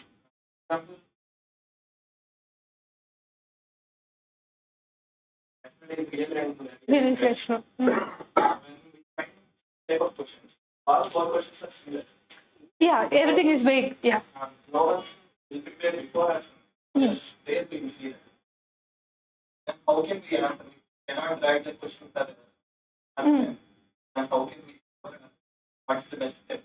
So before starting writing itself, at least 5 minutes should go into topic selection. That type of questions don't have Much, yeah. much factors. Because it takes blockchain technology or artificial intelligence, they have broad answers. Yeah. But for these type of questions, we should follow only one thing and we have to stay. We have to stretch, right? Like if something comes into your mind, see, you have like 5 to 6 examples for that. We can those many examples. Not like that, but even in philosophical essays, right, what people do to stretch, because we have to write 2000 lines or 2000 words or something, there is no way you can write 2000 words just in philosophy. Then, so what they expect is to correlate it to all dimensions. Yeah, political dimension. Yeah, fine. Yeah. Let's take that EAS is next to politics. So we can write regarding India, Swachh Bharat, etc. They have many factors. But last year I quoted one quote, rationalism. Is real, real But is. those type of things we cannot have examples that much vast. Vastly means it depends on your thinking and practice. In political perspective, in that rational is real, real is rational. What is the realism in international law, international politics? Realism, we can, like, you can't be too ethical in international foreign policies. So rational is real, real is rational. In political aspect, you can quote that example, you can start with that line and write about 2 or 3 India's foreign policy, strategic autonomy, why India is not criticizing Russia, why India didn't criticize Russia during Hungarian uprising itself. That is temporal way. And then, and what is not accepted in past is getting accepted now. For example, same-sex marriages, right? Those are examples. Just thinking now, we can say, I mean, as you said, it's very difficult to select a philosophy topic. In examination, you will think this topic is good at that point of time. After writing exam, there will be so many regrets. If this is the topic, I could write well. But I say spontaneity is important, that gut feeling, right? There is philosophy. That's why Yeah. it's not about choosing it. Yeah, even surely we have to choose, but still go with gut feeling. Everything is vague.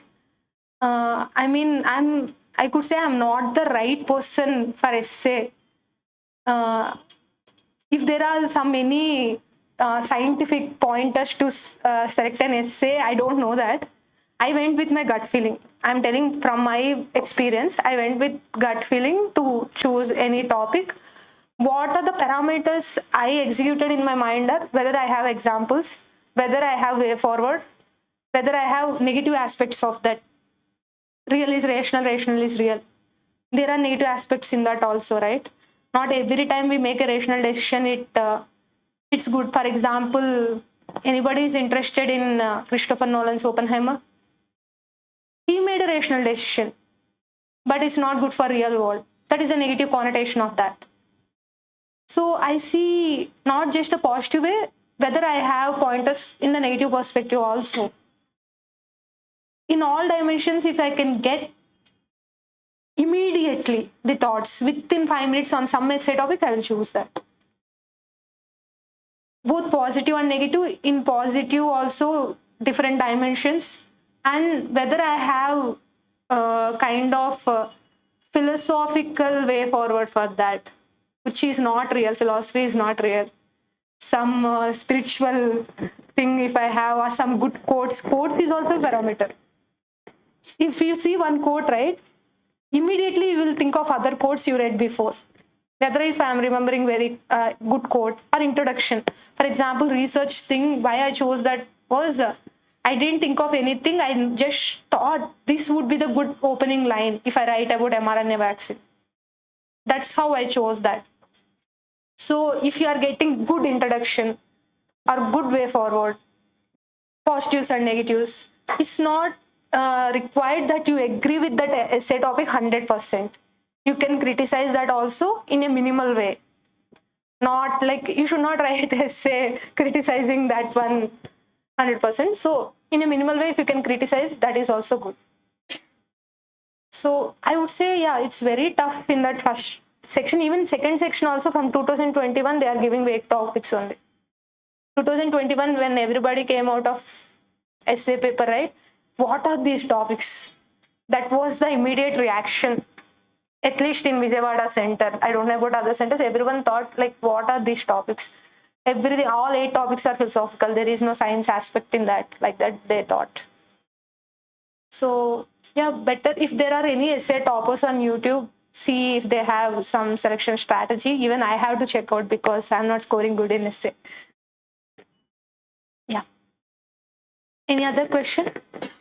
There should be so many questions on mains. Mains is your decider. Interview is subjective. Your entire effort is in mains. Anybody wrote answers? Not full length paper answers.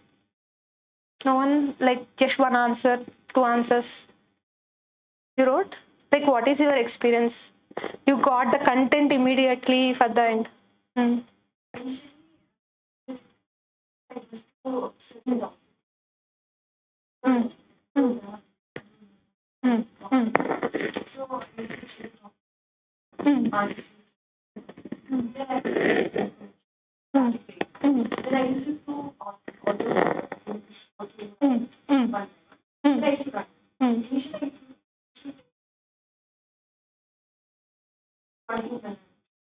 You need to completely celebrate gradually the thought process, the change in the thought process, and the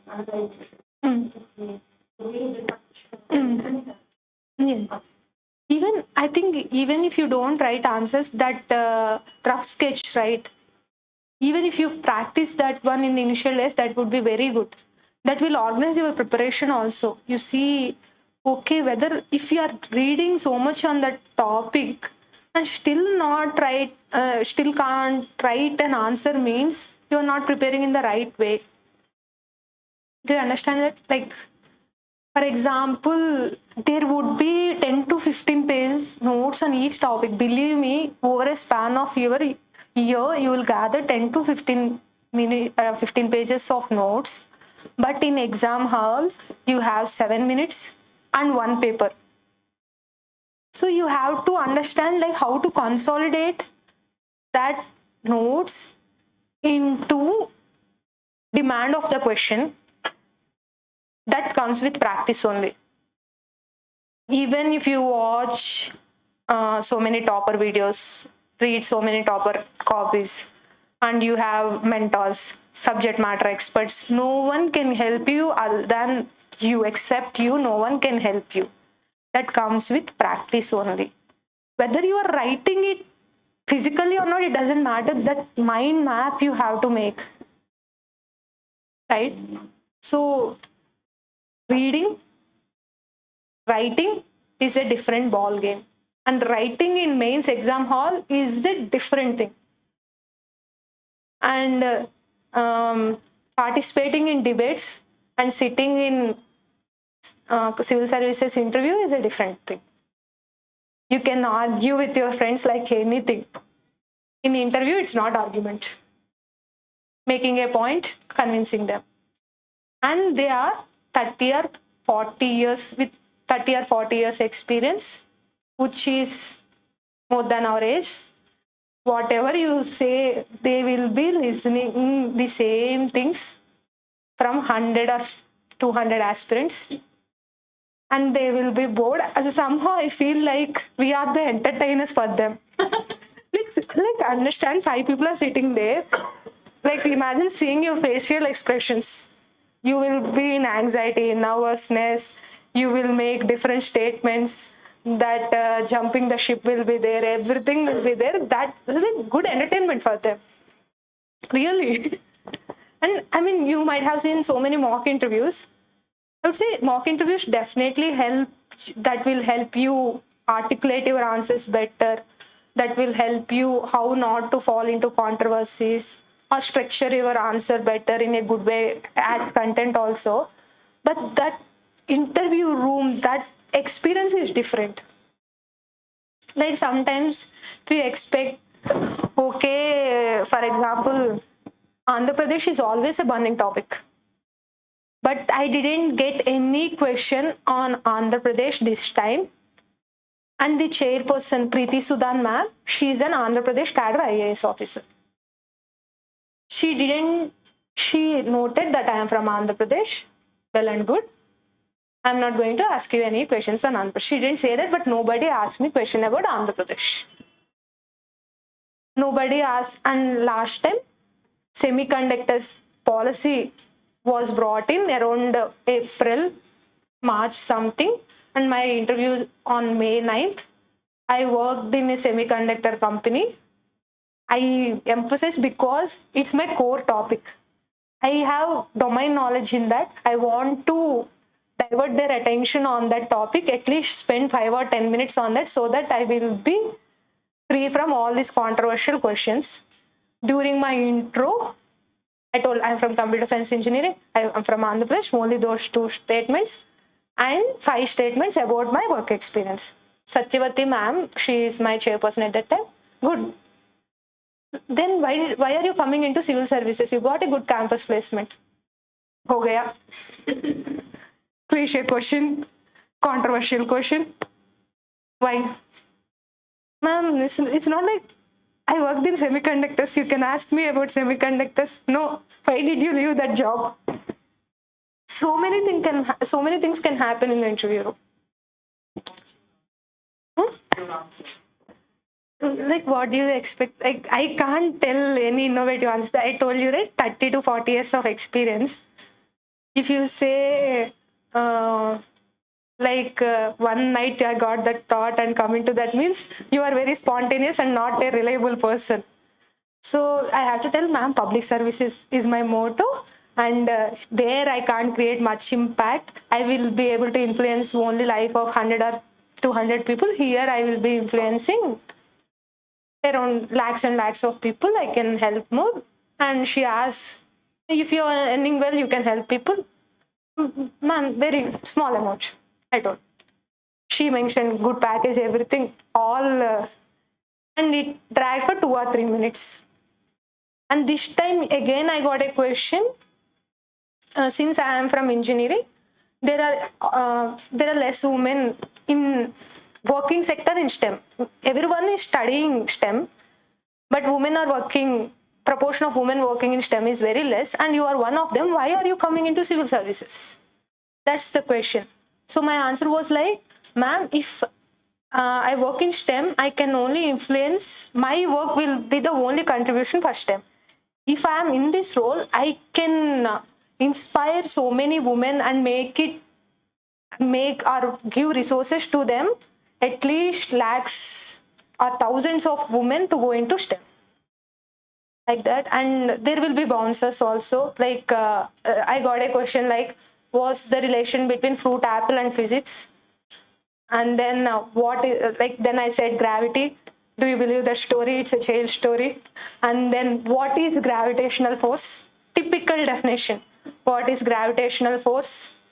What are the parameters that influence gravitational force? Especially science students. When did you study that? A standard?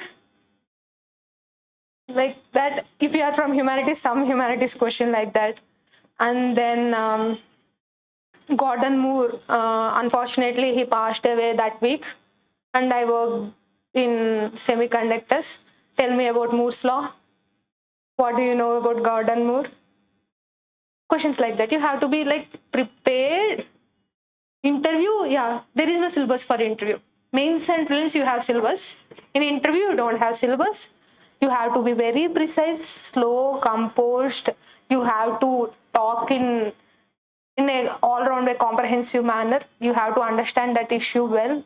Don't fall into controversies. If they are talking about criminal defamation cases, in the first statement, don't bring Rahul Gandhi. Because you have to, legally it's right. Like defamation or disqualification means they will not bring up any person's name, most probably even if they bring up a person name, for example, this is what happened over a time. I mean, that was the burning issue when my interview is going on. Disqualification is the aspect. They will ask you about disqualification. They will make a statement. This disqualification happened. What you have to say is it is legally correct. Is it wrong legally? Not wrong. It's legally correct according to the process. You can say pros and cons of disqualification, again election budget, or that seat will be vacant in the parliament, parliamentary committees, all these things you can say. Then if they still ask you about like, do we need to look into that disqualification or defamation again? Probably there is a need for reform in the law, then you can say. But like when you are interviewed, right, in that room, right, immediately out of that anxiety you will take names. It's not necessary. Like, you have to think if it is a political question, legally correct or not. If it's legally correct, that's it, done and dusted. An officer need not go beyond that. All these home debates is not part of interview. Yeah. So questions, yeah.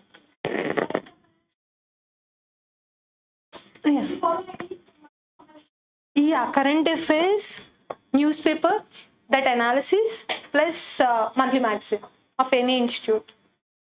And I revise all that mains material, right? Static topic is there. Static topic will help you only to certain level, not the complete answer of the question. Here in the monthly magazine, they cover all aspects. I think every institute is doing that.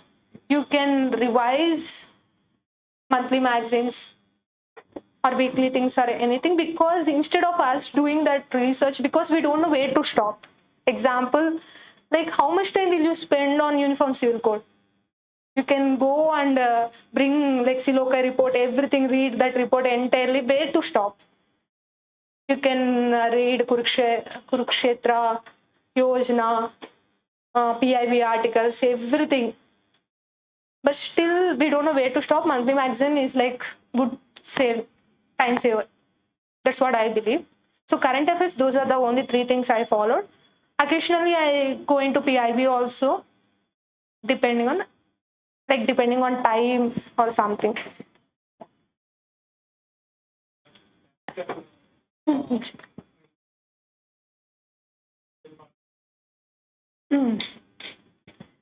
Yeah so డాఫ్లో మనకి description ఉంది అంటే hobbies, మిగతావి మనము obviously మీరు work చేస్తే అది ఖచ్చితంగా మెన్షన్ చేయాలి. యూ కాంట్ లై నేను వర్క్ చేయలేదు బికాజ్ నాకు క్వశ్చన్స్ వస్తాయి అని చెప్పేసి నేను వర్క్ చేయలేదు అని చెప్పలేం. బికాజ్ ఆ గ్యాప్ ఎందుకు వచ్చిందని అడుగుతారు వాళ్ళు. They are very clever people. ఆ గ్యాప్ ఎందుకు వచ్చిందని అడుగుతారు. సో హాబీస్, మీ క్వశ్చన్ అదే కదా, ఆ డిస్క్రిప్షన్ ఉన్న పాటే హాబీస్ ఎలా మెన్షన్ చేయాలి అన్నది. Hobby is a hobby. క్లియర్గా దాని గురించి డీటెయిల్ నాలెడ్జ్ ఉండాల్సిన అవసరం లేదు. At the same time don't write that just to impress the interviewer. Because అది మీరు పెట్టిన తర్వాత దాని గురించి సింపుల్ క్వశ్చన్ మీరు ఆన్సర్ చేయలేదు అంటే వాళ్ళేమనుకోరు, మీకే తక్కువ మార్క్స్ పడతాయి. ఫర్ ఎగ్జాంపుల్, కాకపోతే ఒక్కోసారి they go into so much detail also.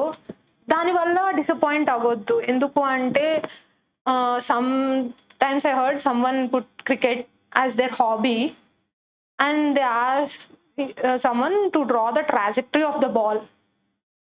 And some other person, what literature you read in cricket?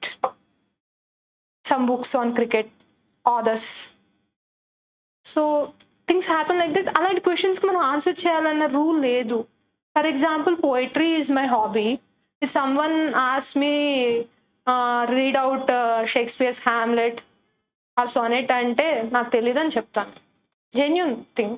But minimum understanding ఉండాలి హాబీకి. పెట్టిన తర్వాత బేసిక్ క్వశ్చన్స్ ఆన్సర్ చేయాలి, అది ఇంపార్టెంట్. అండ్ యా, అచీవ్మెంట్స్ ఉంటాయి కదా, లైక్ ఎన్సిసి, ఎన్ఎస్ఎస్ సంథింగ్, అవి కూడా మీరు వర్క్ చేస్తేనే పెట్టండి.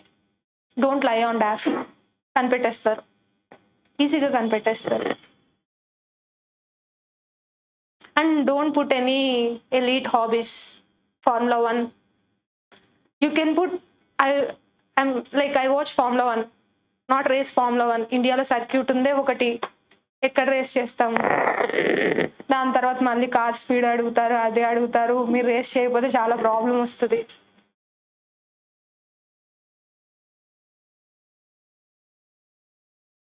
Any other questions?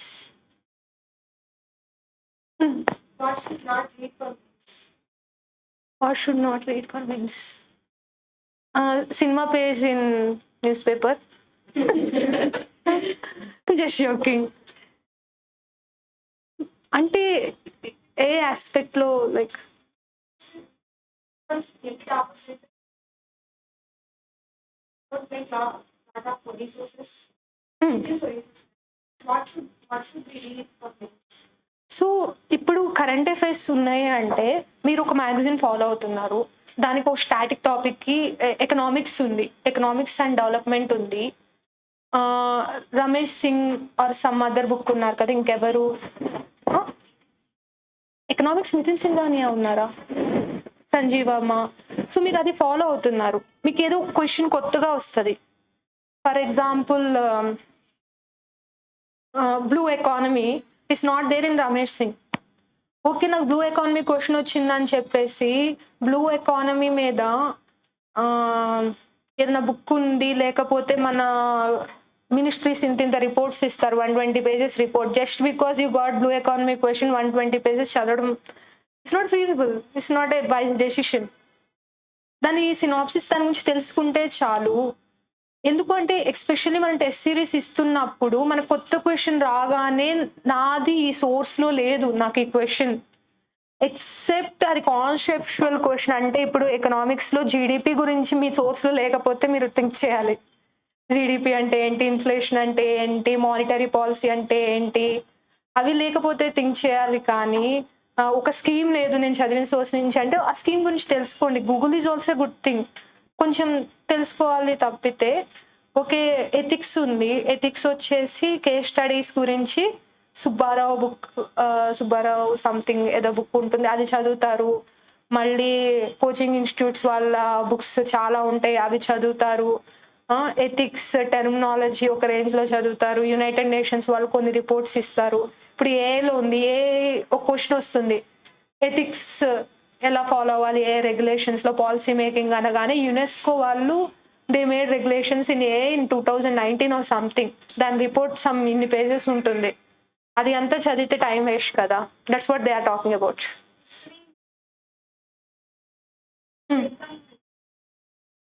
Spectrum recommend, that's what I said, everyone's journey is unique. నేను చదవలేదు and most of the people they don't read Bipin Chandra, RS Sharma, అది అంతా. నాకు ఆ బుక్స్ నచ్చాయి, నా సిలబస్ కవర్ అయిపోయింది. And so many people don't even read Nitin Singhania art and కల్చర్కి, నేను చదివాను.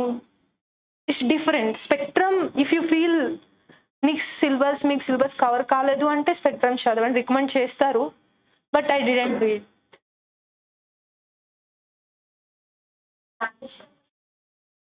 Language papers Telugu compulsory, Telugu qualifying paper 300 మార్క్స్కి 75 రావాలి. తెలుగు నా ఫస్ట్ లాంగ్వేజ్, నాకు రాయటం ఒక్కటే ఇస్ ప్రాబ్లం. అంటే స్పెల్లింగ్ మిస్టేక్స్ ఉంటాయి, కానీ 75 వేస్తారని నమ్మకం ఉంది. కాకపోతే ఐ హ్యాడ్ ద డౌట్, మీలానే నాకు డౌట్ వచ్చింది 75 వస్తాయో రావో అనేసి. So I went kind of ethics పేపర్కి ఈ లాంగ్వేజెస్ పేపర్కి మధ్యలో 5 days గ్యాప్ ఉంటుంది కదా, ఆ వీకెండ్స్ మధ్య గ్యాప్. అప్పుడు లాస్ట్ ఇయర్ ఒక తెలుగు పేపర్ తీసుకొని ఐ స్టార్టెడ్ రైటింగ్. కొంచెం సేపటికి విసుకొచ్చేసింది, ఏంటిది అనేసి. 100 మార్క్స్కి ఎస్సే రాయాలి అనుకుంటాను in qualifying paper. I couldn't complete. కాకపోతే లాస్ట్లో చూసాను గ్రామర్ ఉంది, పాస్ అయిపోతాం, అష్యూరెన్స్ ఇస్తాను. గ్రామర్ మీకు వస్తే పాస్ అయిపోతాం. 76 వస్తే చాలు మీకు, ఇంకెన్ని వచ్చినా అనవసరం, వేస్ట్. మీరు అంత కష్టపడదు. అంటే అవి కూడా రావు అంటే ఆలోచించండి. If Telugu is not your first language.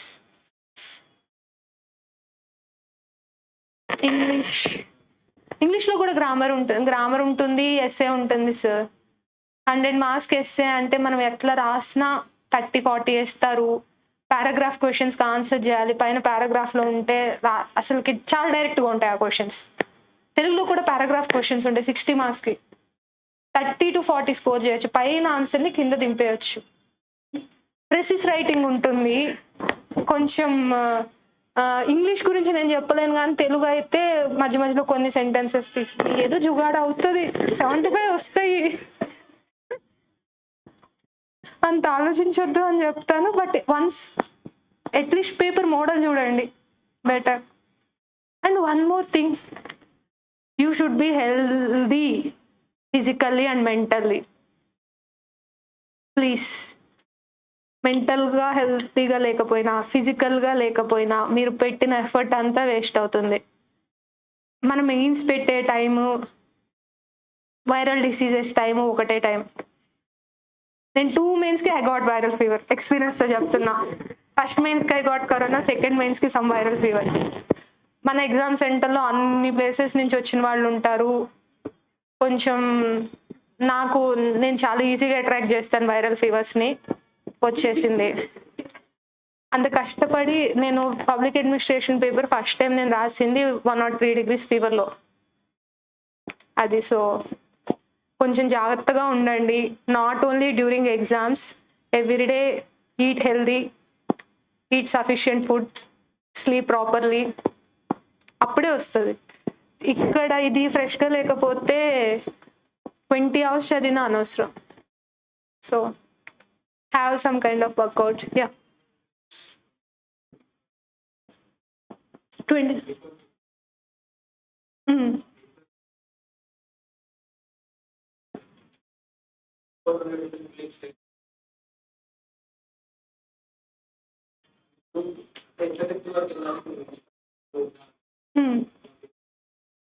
అంటే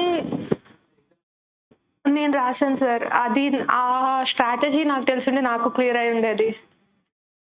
అంటే నాకు క్లియర్ కాలేదు, I making a joke. But the thing is there are so many other reasons. Because result ఇది ఎఫెక్ట్ ఉండింది. I had some problems also at that time. But the thing is syllabus అయితే same. Elimination లేదు కాబట్టి we can't play. Everything మీకు తెలిసిన ప్రతి fact ఒక కాన్సెప్ట్లో వాళ్ళు 3 or 4 ఇస్తారు స్టేట్మెంట్స్. ఒక క్వశ్చన్లో 4 questions ఉంటాయి. ఎవ్రీ క్వశ్చన్ మనకు కరెక్ట్ ఆన్సర్ తెలిసి ఉండాలి. గెస్ వర్క్ అన్నది అంత ఎక్కువ ఇది కావట్లేదు కాబట్టి you have to be precise in your reading.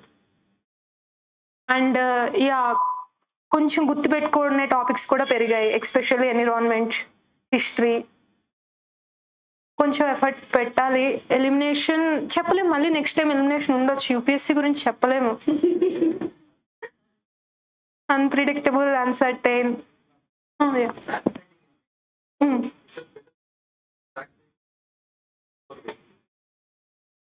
స్టోరీకి మనకి స్పెసిఫిక్ పేపర్స్ ఉన్నాయి sir. SA and ethics, English. Okay. So there are specific papers where you have to write in a natural organic flow way, which is story based, as you said. That is ethics and essay. In general studies you have to be objective, so you can't write stories in general studies. So whatever examples,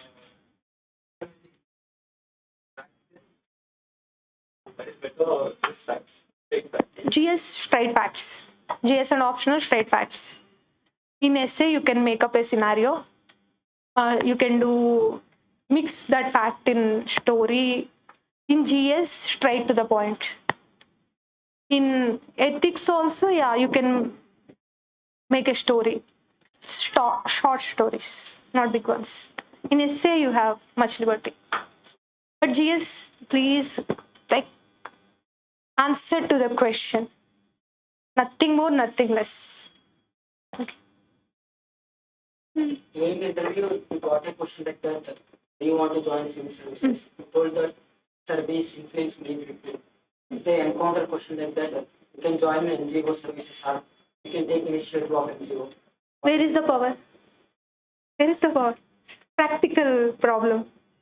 In NGO, you might have resources, but you don't have power. And second thing, depending on my intellectual knowledge, I'm good in policy making and all those things, not just auxiliary staff. I have the skill of decision making, and I think that skill will suit more to the bureaucracy. Yeah. So,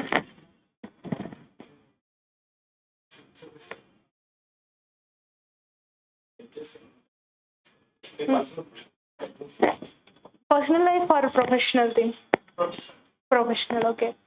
So the thing is, basically, I think everyone's goal or dream is universal education and universal healthcare.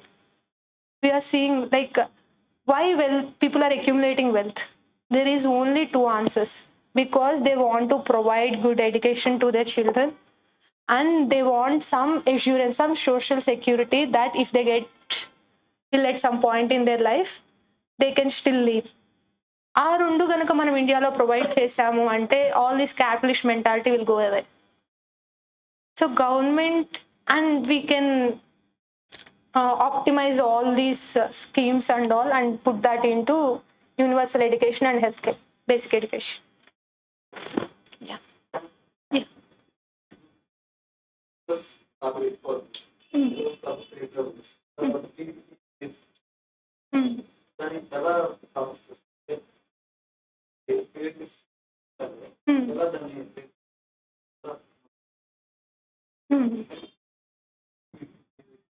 So నేను follow అయిన strategy చెప్తాను sir. అంటే ఒక టాపిక్ని break down చేయడం చాలా కష్టం. ఇప్పుడు GS1కి GS2కి అని బ్రేక్ డౌన్ చేయడం కష్టం కన్నా కూడా వాట్ ఐ డూ ఈజ్ ఆ టాపిక్ గురించి వచ్చినప్పుడు నోట్స్ ప్రిపేర్ చేసుకుంటూ ఉంటాను. ఎప్పుడైనా కొత్త పాయింట్ వస్తే యాడ్ చేస్తాను. ది థింగ్ ఈజ్ నాకు మెయిన్స్ ఎగ్జామ్ రాసేటప్పుడు ఆ పొలిటికల్ పాయింట్ అయితే GS2లోకి వెళ్తుంది, డెవలప్మెంట్ వ్యూ అయితే GS3లోకి వెళ్తుంది, ఎథికల్ వ్యూ అయితే GS4లోకి వెళ్తుంది. లైక్ అది న్యాచురల్గా వెళ్ళిపోతుంది. మీరు కూడా like when you start preparing 3 or 4 months తర్వాత that would come naturally. Instead of నాకు వన్ నోట్లో డిఫరెంట్ పేజెస్ ఉండే. ఎకనామిక్స్ అంటే పెట్రోలియం రిజర్వ్స్ ఉన్నాయి, లేకపోతే GST ఉంది. GST if you are talking about revenue neutrality, if you're talking about tax slabs, if you're talking about our topics aithe economics.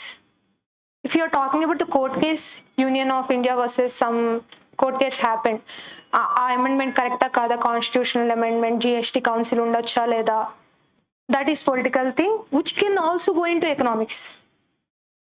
Clear buckets levu ikkada. So అది మీరు జ్యుడిషియరీలో రాసుకున్న, లెజిస్లేచర్లో రాసుకున్న that correlation వెళ్తుంది, economics కూడా వెళ్ళొచ్చు.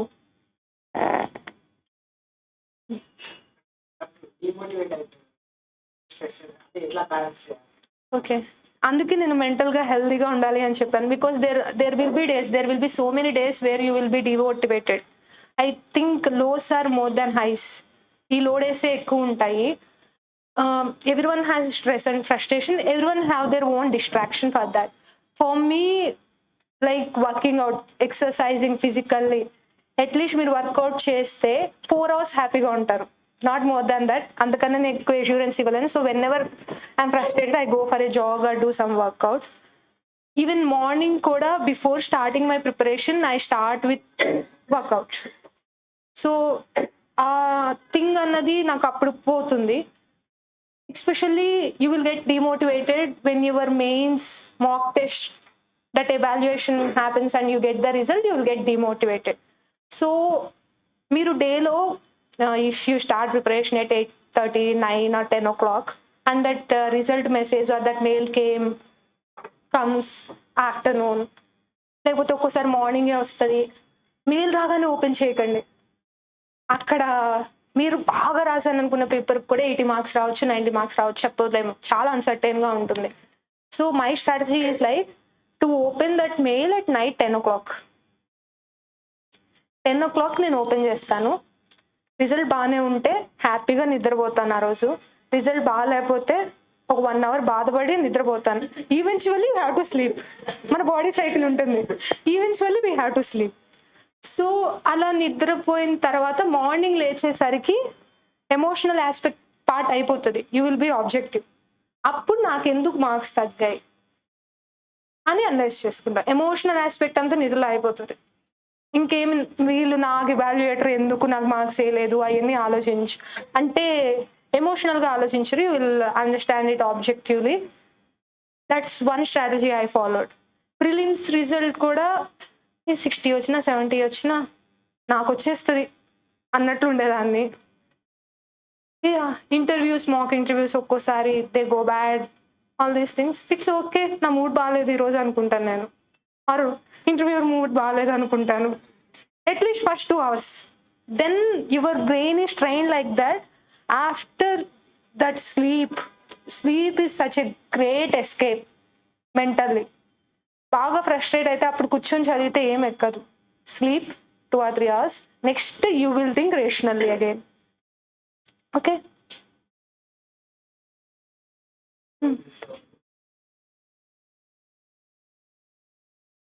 Sir, inherently everyone is good. మనుషులు మంచి వాళ్ళే, మనని కష్టపెట్టాలి, మన మీద వెనిజెన్స్తో ఎవ్వరు రారు. Whatever they are doing is to test you. So an officer should not show immediate reaction. You should not get triggered because they won't attack you personally. Whatever statements are made general way, there is some your personal life, something happened in personal life, you will be triggered. అది trigger అయినప్పుడు మనం ఇమీడియట్గా reaction ఇస్తే it's not good. That's not a good quality of administrator. వాళ్ళు ఏమి మనల్ని attack చేయరు. Most probably attack చేశారు అంటే మీ ముందు ఆన్సర్లో సంథింగ్ మీరు ఏదో ఇచ్చారు.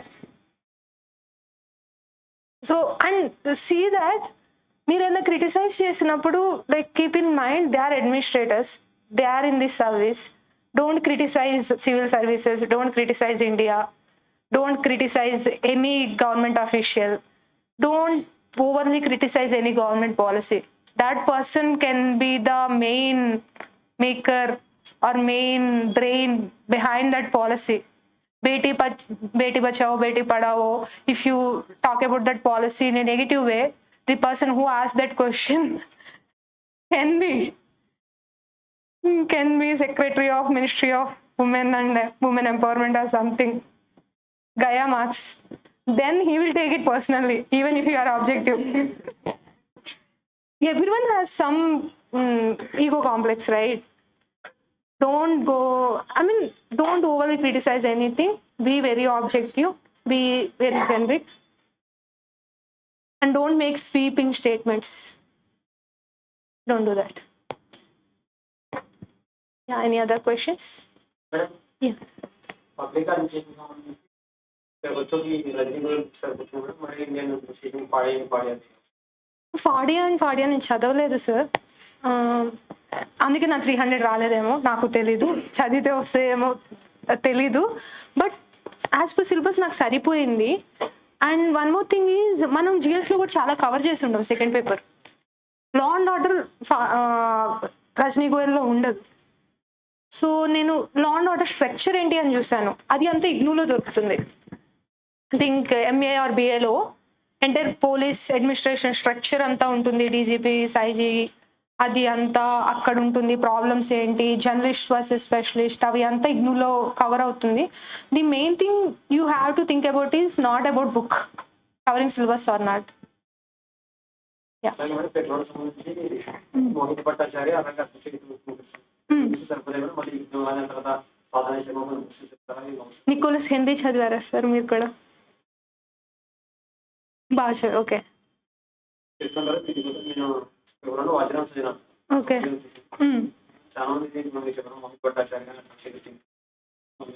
మీరు నోట్స్ చదువున్నారంటే వాళ్ళ notes I think probably they have taken from these books only. Mohit Bhattacharya, even Mohit Bhattacharya was quoted in IGNOU material. Some definitions, if you see, taken from ఇది ఉండే బిబ్లియోగ్రఫీలో మోహిత్ భట్టాచార్య బుక్ ఉంది, because he is expert in that అనేసి. But as a said అవి ఆ books చదవడం చాలా కష్టం, first సారి అర్థం చేసుకోలేరు. థింకర్స్ అయినా మోహిత్ భట్టాచార్య అయినా, not just language, everything is complex in that. నా లాంటి వాళ్ళు ఎవరో రాశారు ఆ బుక్, నా ఎస్సే అర్థం కానట్టే ఆ బుక్ కూడా అర్థం కాదు. సో ఏంటి అంటే మీకు అర్థం కాలేదు, మీకు నోట్సే అర్థం అవుతుంది అంటే read it, and when your answer previous year questions తీసుకోండి. ఆ క్వశ్చన్ చూస్తున్నప్పుడు అట్లీస్ట్ మీరు 70% మీరు ఆన్సర్ చేస్తున్నారా కాదు, ఆ బుక్లో ఉందా లేదా అన్నది చూసుకోండి. మీరు ఆన్సర్ చేస్తున్నారంటే అది మీ ప్రిపరేషన్ మీద డిపెండ్ అవుతుంది. ఆ సోర్స్ కవర్ చేసిందా లేదా, ప్రీవియస్ ఇయర్ క్వశ్చన్స్ చూసుకుంటే 70% కవర్ చేసిందంటే it's a good source.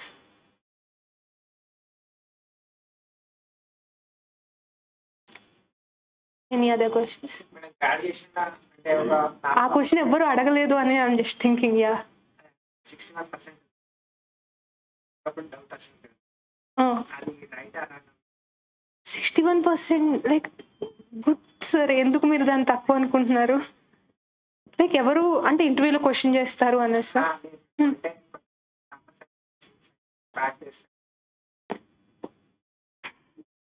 Me effort, మీ hard work, like every topic is basic here. ఎవరిని like nobody is asking you to build a ship here. ఆ ship కదులుతున్నప్పుడు petrol ఎలా supply చేయాలి అవే దీనిలో ఉంటాయి. అది కూడా సప్లై చైన్ కూడా అంత ఫుల్గా ఏముండదు మనకి. ఎవరైనా రాయొచ్చు civil services. So topper like there is no rule 90% above వస్తేనే రాయాల్సిన అవసరం అని. Like everything is easy to understand. Syllabus is easy to understand. Questions అంటారా మన ప్రిపరేషన్ మీద డిపెండ్ అయి ఉంటుంది, because there are no straightforward questions. They won't ask what is Swachh Bharat, or they won't ask what is communism, like that. So how you are, మీరు question ఎలా answer చేస్తున్నారు అన్నది మీ preparation మీద డిపెండ్ అయి ఉంటుంది. కానీ సిలబస్ ఎవరైనా చదవచ్చు. ఏదైనా సరే మీకు 60% అంటే మీరు ఎఫర్ట్ పెట్టుండొచ్చు గ్రాడ్యుయేషన్లో. There are so many factors ఉంటాయి. కానీ అందుకే కదా యూపీఎస్సీ పెట్టలేదు, మీరు జస్ట్ గ్రాడ్యుయేషన్ కంప్లీట్ చేస్తే చాలు అని చెప్పింది. మీకు ఇంత పర్సెంట్ అని చెప్పలేదు అంటేనే యూ కెన్ అండర్స్టాండ్. చాలా మంది ప్రైవేట్ సెక్టార్లో they keep in resume filtration itself, they have things like you have to be 8-pointer 9-pointer things. And I have seen people who are from IITs, IIMs couldn't clear civil services. మీకు ఖచ్చితంగా like అది పెట్టుకొని మైండ్లో పెట్టుకొని వెళ్ళొద్దు. It's good, go for it. Note making, yeah అంటే note making should be like when you are starting preparation it would be very intense. NCRTs నేను చెప్పాను కదా, NCRTs లాంటివి either you can make notes or you can highlight. Standard books, Lakshmikant, there are people who make notes from that or highlight from that. But Lakshmikant లాంటి book నుంచి note make చేస్తున్నాము అంటే you have to write in notes very precise and exceptions. కొన్ని exceptions ఉంటాయి లాస్లో. లా మనకు గుర్తుంటుంది, exception గుర్తుండదు. రివిజన్లో మనకు ఎక్సెప్షన్ మనం చదువుకోవాలి. అలా ఉండాలి నోట్ మేకింగ్. వాల్యూ ఎడిషన్ ఉండాలి. ఫర్ ఎగ్జాంపుల్ నేను Laxmikanth, I ordered that book in 2018. నేను ప్రిపరేషన్ స్టార్ట్ చేయకముందే ఏదో వీడియో చూసి లక్ష్మీకాంత్ చదివితే చాలంట సివిల్ సర్వీసెస్ రాయొచ్చు అని చెప్పేసి నేను అప్పుడు ఆర్డర్ చేశాను. దానిలో national commission for backward classes లేదు, అప్పటికి ఇంకా ఫామ్ కాలేదు, అమెండ్మెంట్ రాలేదు. సో అది లక్ష్మీకాంత్లో లేదు కాబట్టి కరెంట్ అఫైర్స్ నుంచి I'm adding that topic in my notes. అలా ఉండాలి note making. Value addition material ఎక్కువ ఉండాలి నోట్ మేకింగ్లో. Current affairs I use to highlight or sometimes I make these mind maps things, flow charts ఇలా ఉంటాయి కదా, flow charts, maps అలా చేసేదాన్ని. అంటే ఆ టైంలో బ్రెయిన్కి నాకు ఇలా అయితే గుర్తుంటుంది అనిపించినట్లు చేసుకునేదాన్ని. రమేష్ సింగ్ అంతా నేను I made a notes from Ramesh. దానిలో I use to like investments, government, private, then supply chain మీద కొన్ని వస్తాయి, అప్వర్డ్ స్ట్రీమ్, డౌన్వర్డ్ స్ట్రీమ్, అది అంతా లైక్ 15 pages అయితే నా నోట్స్ 2 pages వచ్చేది, all because of these maps. Economics అలాంటివి అంతా నోట్స్ చాలా చిన్నగా చేయొచ్చు. అది లక్ష్మీకాంత్ పట్టుకొని మనం నోట్స్ చేయాలి అంటే you will be writing everything. So నేను ఏది మర్చిపోతున్నాను లక్ష్మీకాంత్లో అన్నది నేను నోట్స్ రాసుకునేదాన్ని. Public administration thinkers we can make good notes. All those public administration students, thinker, what is his policy? For example Henry Fayol, generic management, తర్వాత Taylor, full shop floor management, all those things, mean aspect, criticism, positive aspects, link ఎలా, అది నా notes. ఇంకా చెప్పాలి అంటే public administration I started in October 2020 or something. Administrative Thinkers is my first book, which is a mistake to start public administration with Thinkers, not even starting with IGNU. అప్పుడు like I use to work from morning 9 to night some 8 or 9. మళ్ళీ 9 o'clock administrators thinkers book పట్టుకొని అప్పుడు నేను ఏం చదువుతున్నానో నాకైతే ప్రతి point ఇంపార్టెంట్లా అనిపించేది. మొత్తం బుక్ అంతా రాసేసాను నోట్స్లో నేను. అది తర్వాత నేను చదివి ఏంటి ఇలా ఉంది అని చెప్పేసి అది స్క్రాప్ చేసేసి మళ్ళీ థింకర్స్ బుక్ చదివి less than 10 pages notes from thinkers. So అందుకే బ్రెయిన్ చాలా ఫ్రెష్గా ఉండాలని చెప్పారు. వేస్ట్ ఆఫ్ ఎఫర్ట్, నిద్ర సరిపోలేదు నాకు అప్పుడు.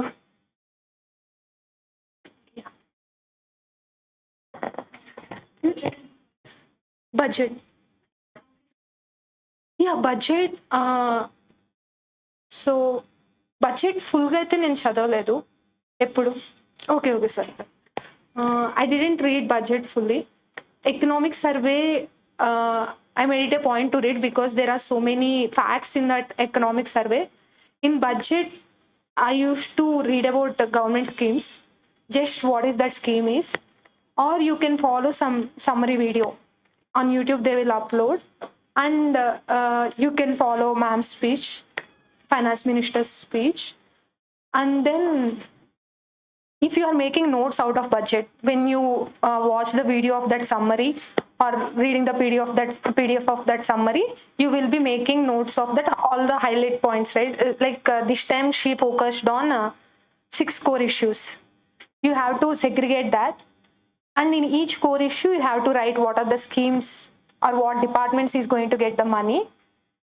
In the course of that 1 year, you have to follow whether any updates on that scheme, because when budget is announced, nobody will announce how that scheme is going to work. That technicalities will be discussed later in some other under some other umbrella, some other ministry. So get the budget summary, make all highlights, then follow those topics over the course of time.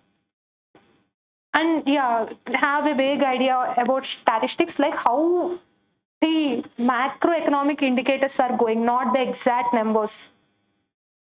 Inflation, what is the trend, and how RBI is tackling that accommodative stance or calibrative stance, how Fed is doing America, that is very important. That will influence how stock market. You need not know about intrinsic details of stock market, but how that is affecting the macroeconomic indicators, how interest rate is spiking. That linking should be there. And after budget, can we see an optimistic picture or not, like that. And you have to use that budget announcements in your answers, not the entire budget speech. You should not write budget speech entirely, depending on like if there is a economic environment concept, mangroves, Mishti or something is there, Pranam scheme is there, all those things, Kaushal Samman Yojana, handicrafts, artisans, so many schemes are there. Whether they are implemented or not, you can use those schemes in your answers.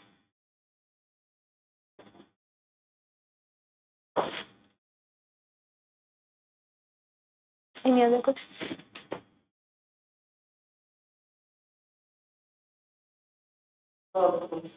మాట్లాడేటప్పుడు వాళ్ళు tension పడతారు. మనకు తెలిసి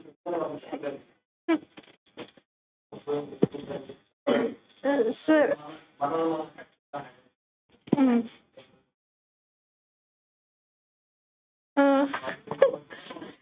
first of all మనం దీనికి వస్తున్నాము అంటేనే parents దగ్గర నుంచి అన్ఈక్వివోకల్ సపోర్ట్ ఉండాలి.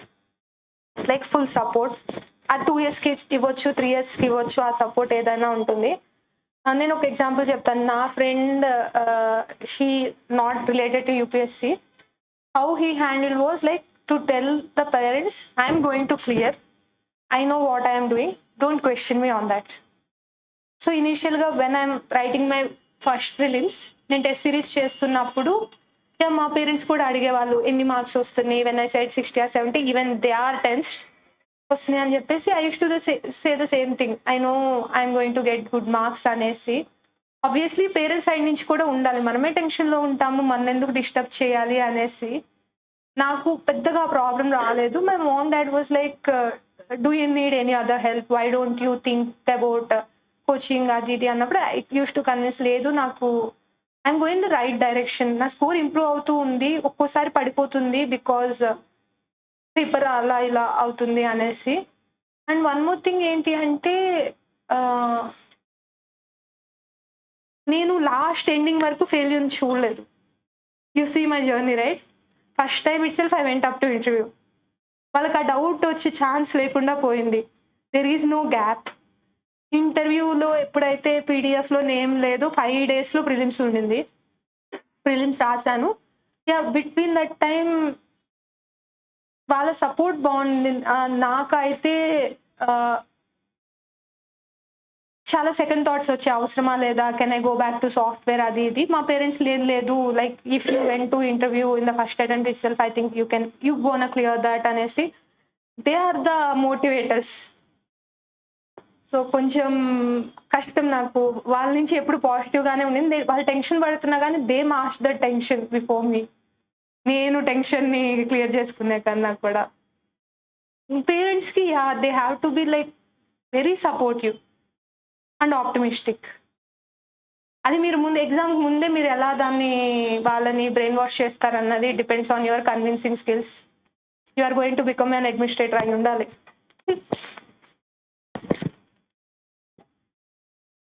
Any other questions? Is 6 to 10 NCERT certified or Srikanth is 6 to 10 NCERTs, there are some basic concepts and definitions. Just read it once. It won't take much time, probably 4 or 5 hours. especially That's why I'm telling. Like liberty, do you know the definition of liberty? Do you know there is posture, negative liberty? Do you know what is pacifism is, or first past the post? No idea. So in Lakshmikant, he will say liberty, he'll say equality, he'll say equity, he'll say secularism. He won't define you. It's like there is no definitions in Lakshmikant. If you read NCERTs just once, you will get the conceptual idea. Don't revise them often. Just read them and understand and throw it away. That's it.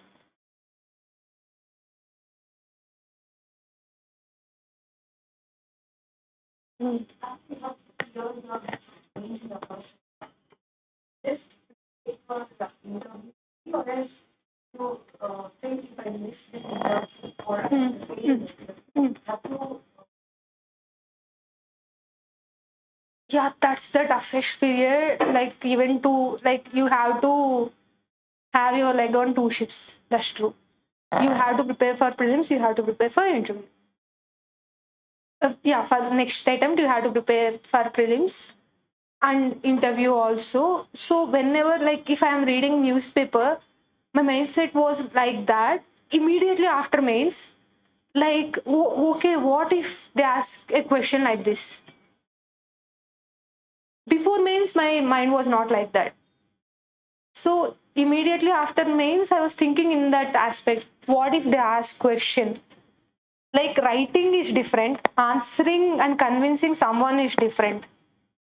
For example, I think today uniform civil code is my favorite word. So uniform civil code, if I have to talk in interview, I have to talk both aspects. Uniform civil code can bring in integration and women empowerment. It would be boon for women empowerment. But implementation is very difficult to consolidate all laws and all those things. I need not mention article or something in interview. So I will tell integration, women aspects, practical different difficulties and all. I should be prepared for the next question also.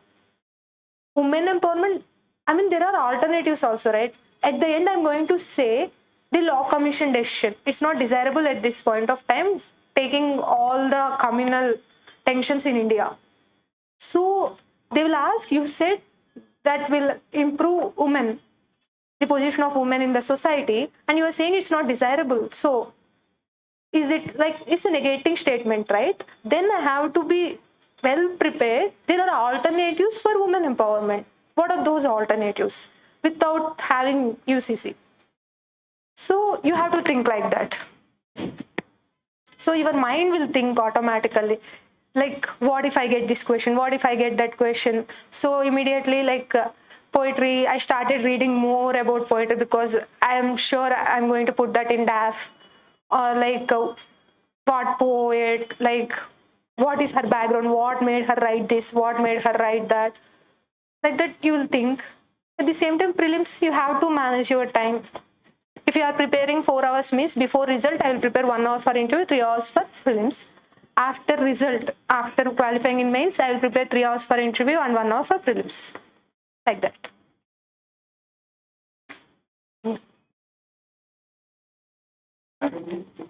Okay. Start with NCRTs, as I said, and then start in mains perspective. Answer writing. Like like you can start writing answers on any free platform now, or you can take test series now itself. But be very clear in your concepts. Then only write answers. Tests or something. Then up to January or February, you can be like that.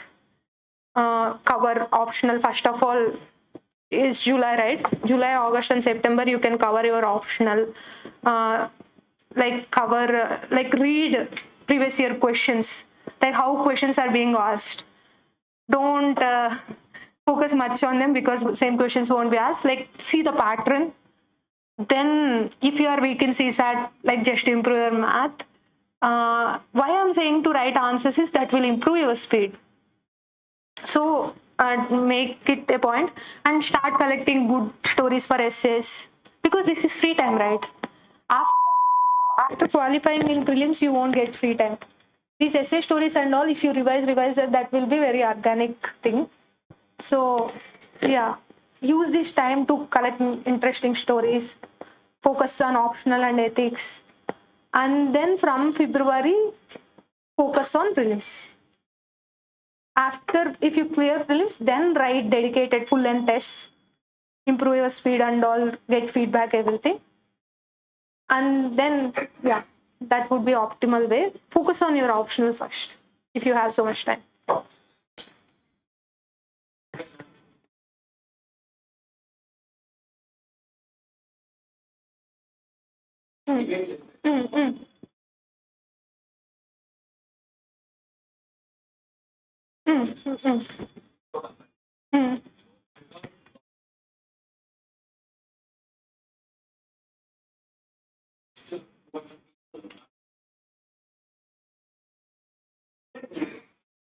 Yeah.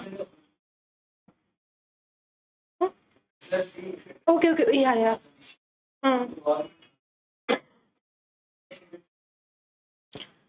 Sir, you can express a process wrong అనేసి అది ఇలా wrong జరిగింది, it is procedural mistake or something, correct టైంలో respond కాలేదు, government silence maintain చేసింది అనేసి. But don't involve any political things in to that, because ఎలా అంటే there is laxity అన్నిసార్లు అయినా కానీ, if there is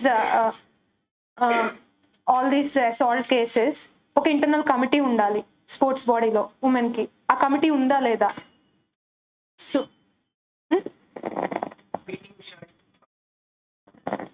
అది ఇప్పుడు వచ్చింది. లైక్ ఐ థింక్ ఆ స్పోర్ట్స్ బాడీలో మోర్ దెన్ 10 ఉమెన్ ఉన్నారు. According to Visakha guide lines, that body should have a internal committee for receiving complaints. ఆ ప్రాసెస్ ఫాలో అయ్యారా లేదా? అది అయితే వాళ్ళ యాక్షన్ ఏంటి? That's the procedure you have to follow. You should not go on straight away criticize government is silent. దానికి లా ఏముంది, guide lines ఏమున్నాయి, ఆ ప్రాసెస్ ప్రకారం స్ట్రక్చర్ ఉందా, ఆ కన్సర్న్ బాడీ ఎందుకు రియాక్ట్ కాలేదు, ఇంటర్నల్ కమిటీ ఎందుకు ఫస్ట్ రియాక్ట్ కాలేదు, అసలు కమిటీ లేదు అనుకుంటా ఆ ఇష్యూలో, ఆ కమిటీ లేదు, దెన్ హూ నెక్స్ట్ పర్సన్ ఎవరు, అది అంతా ఆ ప్రొసీజరల్ ఎందుకు ఇది అయింది అన్నది చూసి, and you have to give your own solution for that. ఇప్పుడు అలాంటి ఇష్యూస్ వచ్చేసి there are so many, spectrum is very broad. We all know that why it went wrong, but we should not tell that explicitly. Okay, either in answer in mains or in interview. Interview lo chepte no do that. You have to say this is the legal procedure, ikkada enduko committee ledu annappudu why people didn't react. వాళ్ళు most probably మిమ్మల్ని మీరు ఆ పొజిషన్లో ఉంటే ఏం చేస్తారు? This will be ethics question. లీగల్గా ఇలా ఉంది ప్రొసీజర్, నేను ఇలా ఫాలో అయ్యాను, ఇది అది what is the action. Committee లేనప్పుడు ఏంటి, ఆ లాలోనే ఉంటుంది what is the action plan అనేసి యూ హ్యావ్ టు ఫాలో. మెయిన్స్లో కూడా అలాంటి కాంట్రవర్షియల్ క్వశ్చన్స్ని ఆ వేలో అడగరు సార్. ఇంటర్వ్యూలో కూడా they will ask about issue, like what will you do in that situation ane adugutaru. For example, PT Usha ma'am committee vesaru, if you are in the position of PT Usha, what you will do? You should not have your own discourse, you should go according to the law and rules, and if there is any reform needed in that law, you can suggest that. It's like ide antaru kada nene change testanu anna దీనిలో ఆ mind సెట్లో ఇంటర్వ్యూకి వెళ్ళకూడదు. Everyone bureaucracy అంటేనే we have rules and regulations, we have to go in that aspect. And mostly మెయిన్స్లో question అలాంటి question రాదు, because the questioning will be like ethics in sports bodies అలా రావచ్చు.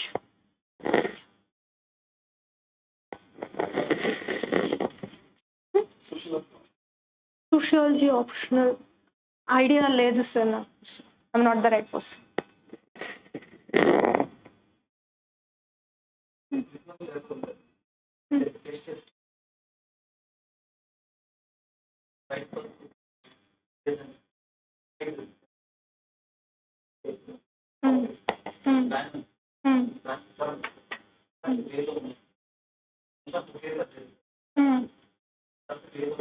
ఫర్ ఎగ్జాంపుల్ ప్రిలిమ్స్ ఉంది, prelims మీరు cover చేస్తున్నారా లేదా అన్నది ఫస్ట్ సిలబస్లో చూసుకుంటారు, సిలబస్లో కవర్ అయిందా లేదా అనేసి.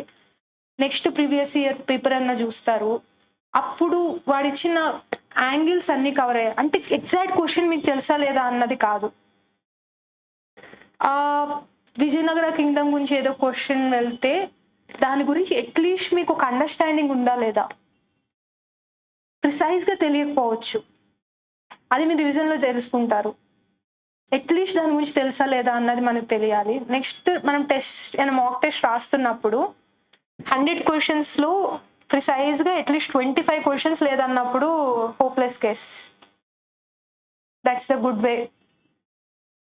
దాని తర్వాత మీకు ప్రతి క్వశ్చన్ తెలియాలని కాదు, బట్ ఆ టాపిక్ గురించి సర్ఫేస్లో అన్న తెలుసా లేదా అన్నది. కొన్ని ఎన్విరాన్మెంట్ క్వశ్చన్స్ ఉంటాయి, they are asking about squirrels and all, మనకు తెలీదు, మనం చేయలేము కూడా అవి. సో అలా అదే పాలిటీలో కాన్సెప్ట్ క్వశ్చన్ ఉంది, ఏదన్నా ప్రెసిడెన్షియల్ ఎలక్షన్స్ అవ్వచ్చు, అది మీకు తెలీదు అంటే you know your preparation is not going in the right way.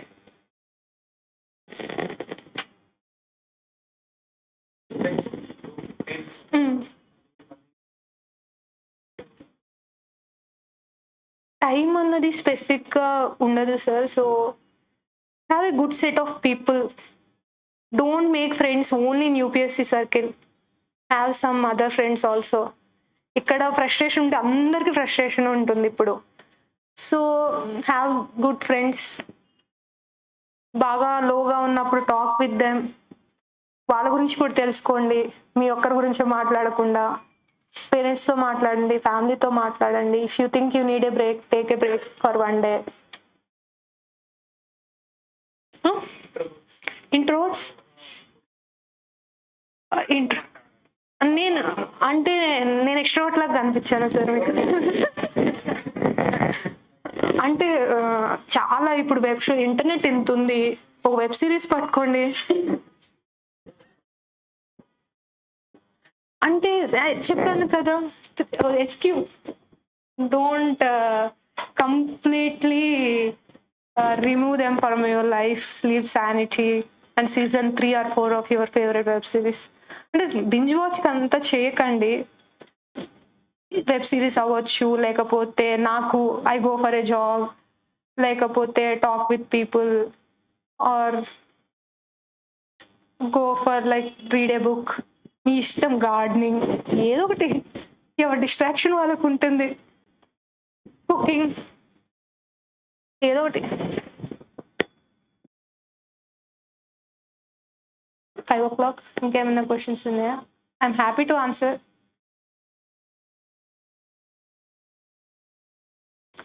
నేను మర్చిపోయా. Environment, I followed some coaching institute notes and NCERTs, biology and chemistry, 11th and 12th. Very small topics. Yeah, that's what. Yeah, you can follow. But environment is so dynamic, don't focus much on that. Still, yeah, prelims lo akkade andarki potundi, but correct answer evarki teliyadu.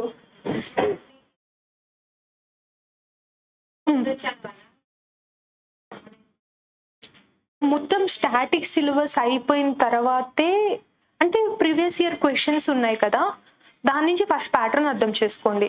ఎలా question అడుగుతున్నారు అది అర్థం చేసుకున్నప్పుడు మీరు ఆ టాపిక్ని ఎలా చదవాలో మీకు అర్థమవుతుంది. Like for example hibernation, aestivation, ఇది అంతా ఎన్విరాన్మెంట్ టాపిక్స్ కదా, వాళ్ళు అది ఎలా అడుగుతున్నారు. లేకపోతే స్కీమ్స్ ఉన్నాయి, centrally sponsored scheme, central sector scheme. మనం ఫస్ట్ టైం చదువుతున్నప్పుడు దాని మీద ఫోకస్ వెళ్ళదు. ఒక క్వశ్చన్ అడిగితే ఓకే కదా, this scheme is centrally sponsored, central sector, ఎందుకు దాని మీద అడుగుతున్నారు. There is whole lot of issues. State కి సెంటర్ మధ్య గొడవ ఎందుకు వస్తుందంటే there are so many centrally sponsored schemes. State కూడా దానికి ఫండ్ చేయాలి కదా money. Central government they are bringing that scheme, how can states fund that scheme. So వాళ్ళ క్వశ్చన్ అడిగినందుకు ఆ రీజన్ ఉంటుంది. So that parameter of that scheme is so important. మనం ప్రతి స్కీమ్లో మనం అది తెలుసుకోవాలి. అప్పుడే ఆ స్కీమ్ ఫీజిబుల్ కాదని మనకు అర్థమవుతుంది. సో మనం అది వాళ్ళు ఎందుకు అడుగుతున్నారు అని మనం ఆలోచించుకోవాలి. ఎందుకు వీళ్ళు క్వశ్చన్ అడుగుతున్నారు పదే పదే పదే, మినిస్ట్రీస్ గురించి ఎందుకు అడుగుతున్నారు. సో అది అర్థం చేసుకున్నప్పుడు మనం ఏ వేలో చదవాలి ఒక పారాగ్రాఫ్ని అన్నది అర్థమవుతుంది. ఈజీగా స్కిమ్ చేసేస్తాం పారాగ్రాఫ్ని మనం. ఫస్ట్ టైం అవ్వదు, ఫస్ట్ 1 month అది జరగదు. ప్యాటర్న్ అర్థమైన తర్వాత జరుగుతుంది అది.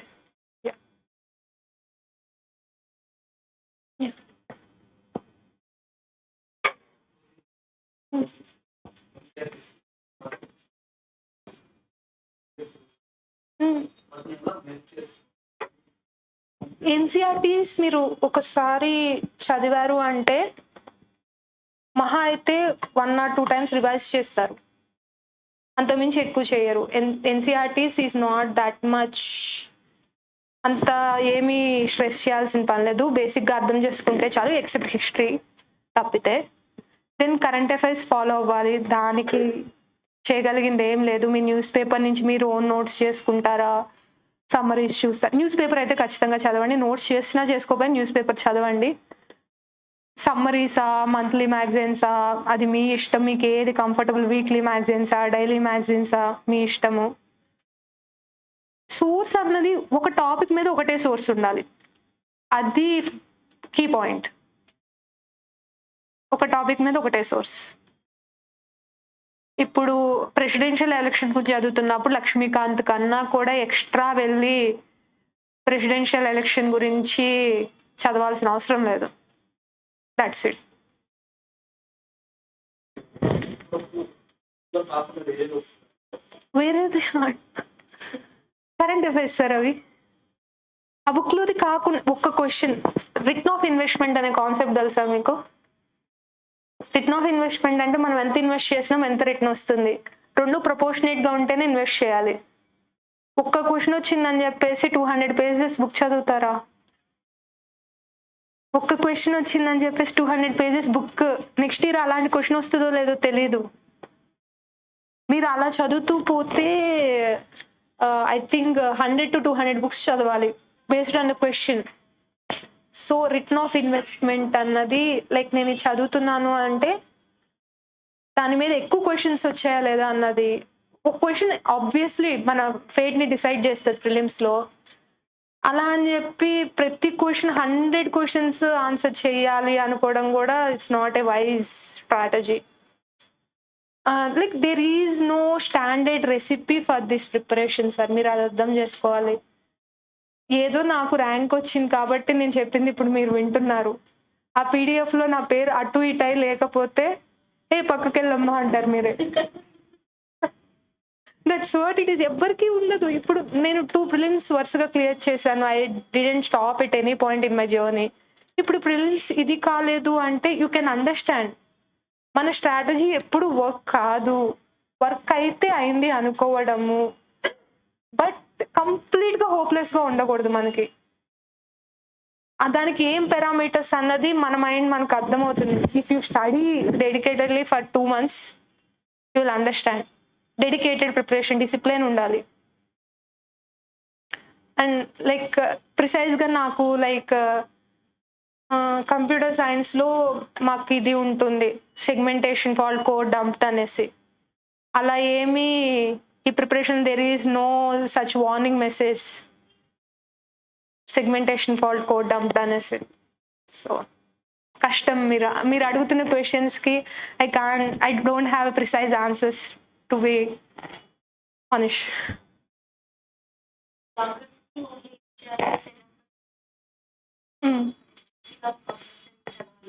జీసీలో చదివితే బాగుంటుంది, అంటే క్లియర్గా ఉంటాయి concepts. Better it's a small book right, చాలా చిన్న బుక్. ఇది public administration, it's funny for public administration students. మంచి ఫన్ ఉంటుంది మిగతా ఆప్షనల్ కన్నా కూడా మనకి. We make jokes on our. Telugu literature ma'am, నేను కరెక్ట్ పర్సన్ అనుకుంటున్నారా మీరు నా తెలుగు చూసి?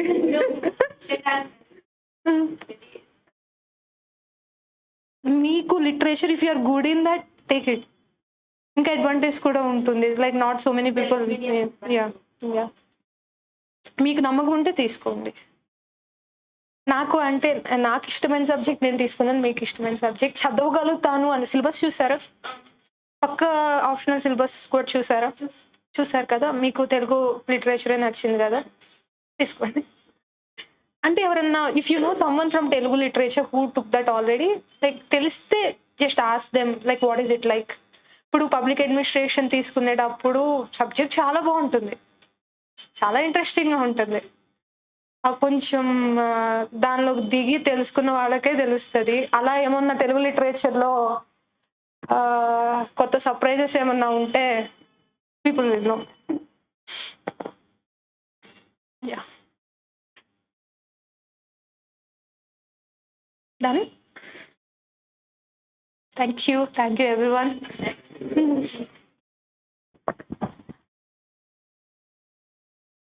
ఎందుకు మళ్ళీ క్లాస్ బాగా చెప్తారన్నా? ఓకే. కామెడీగా ఉందా లేక బోరింగ్గా ఉందా?